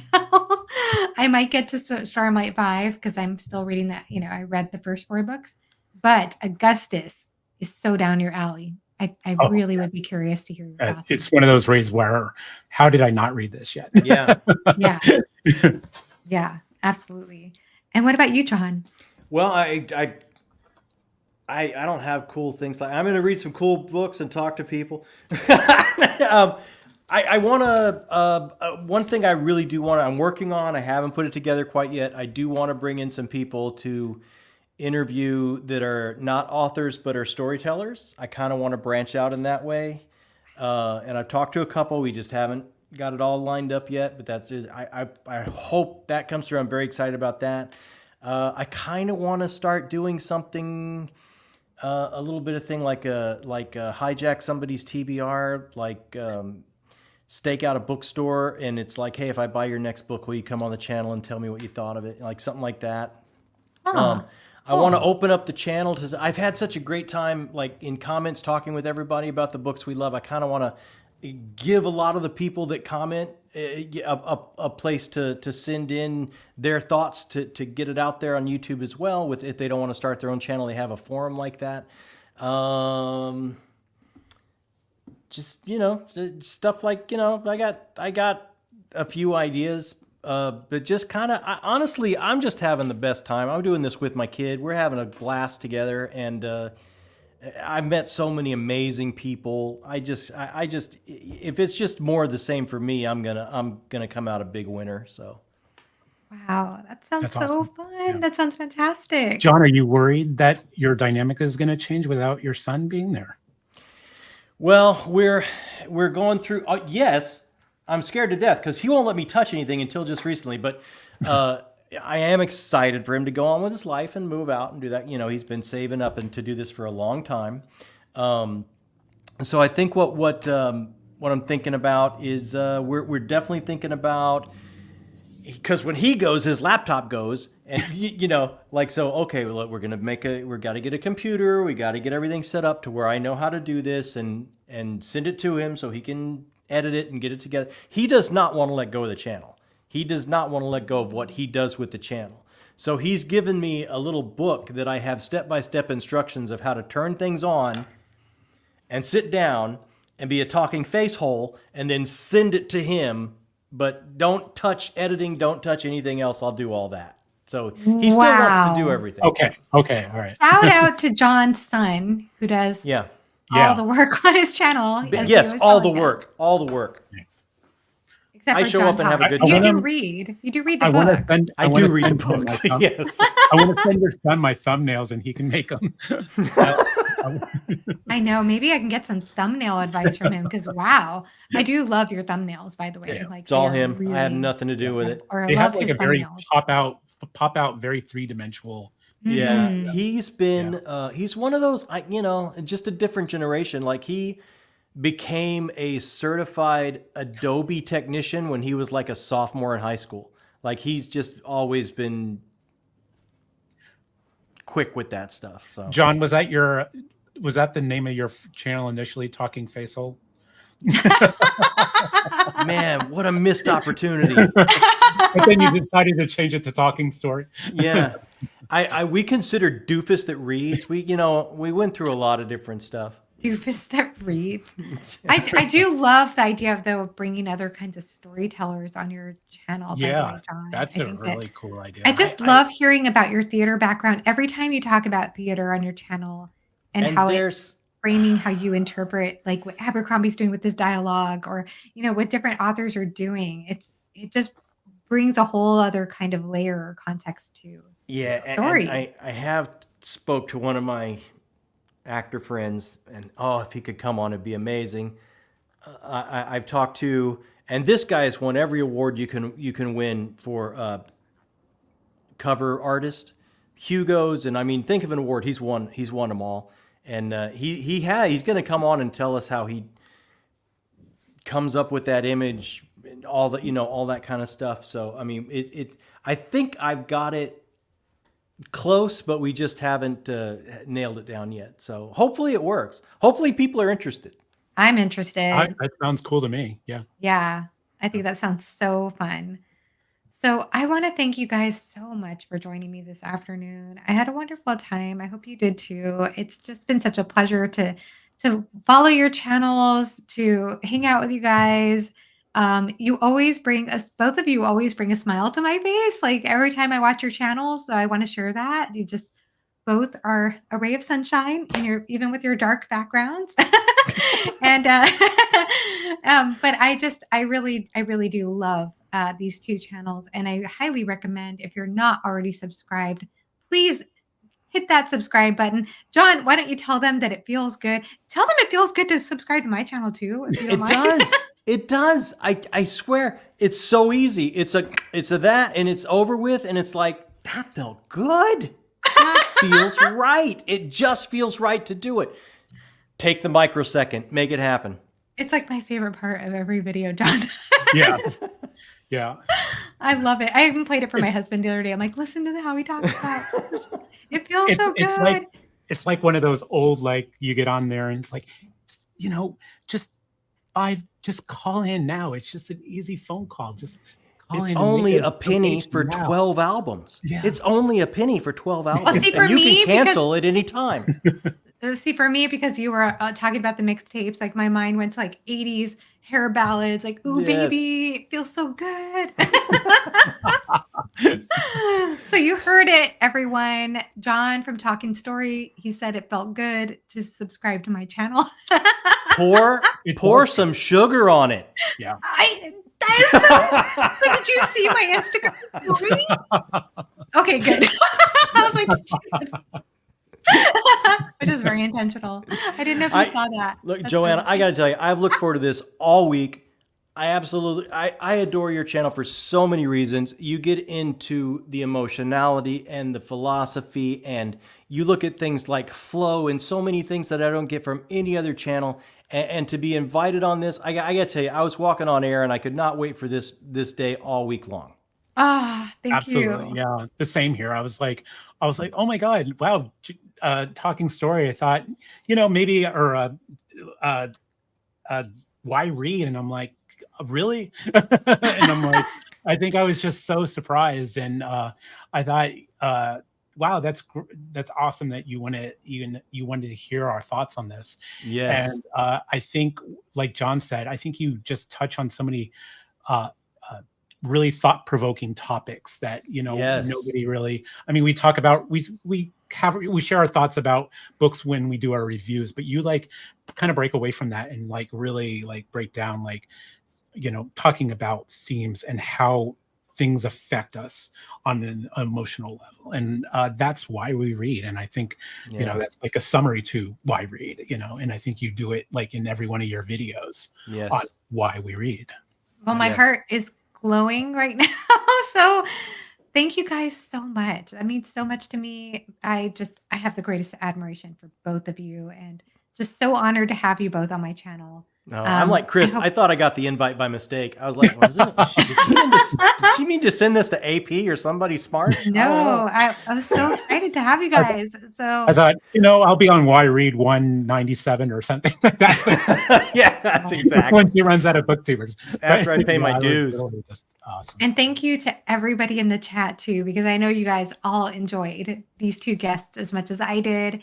And again, if you're not subscribed to their channels, please do so. Their channels will be linked in the description below. But until next time, thank you all so much and have a great rest of your day. Bye-bye. Jazz hands.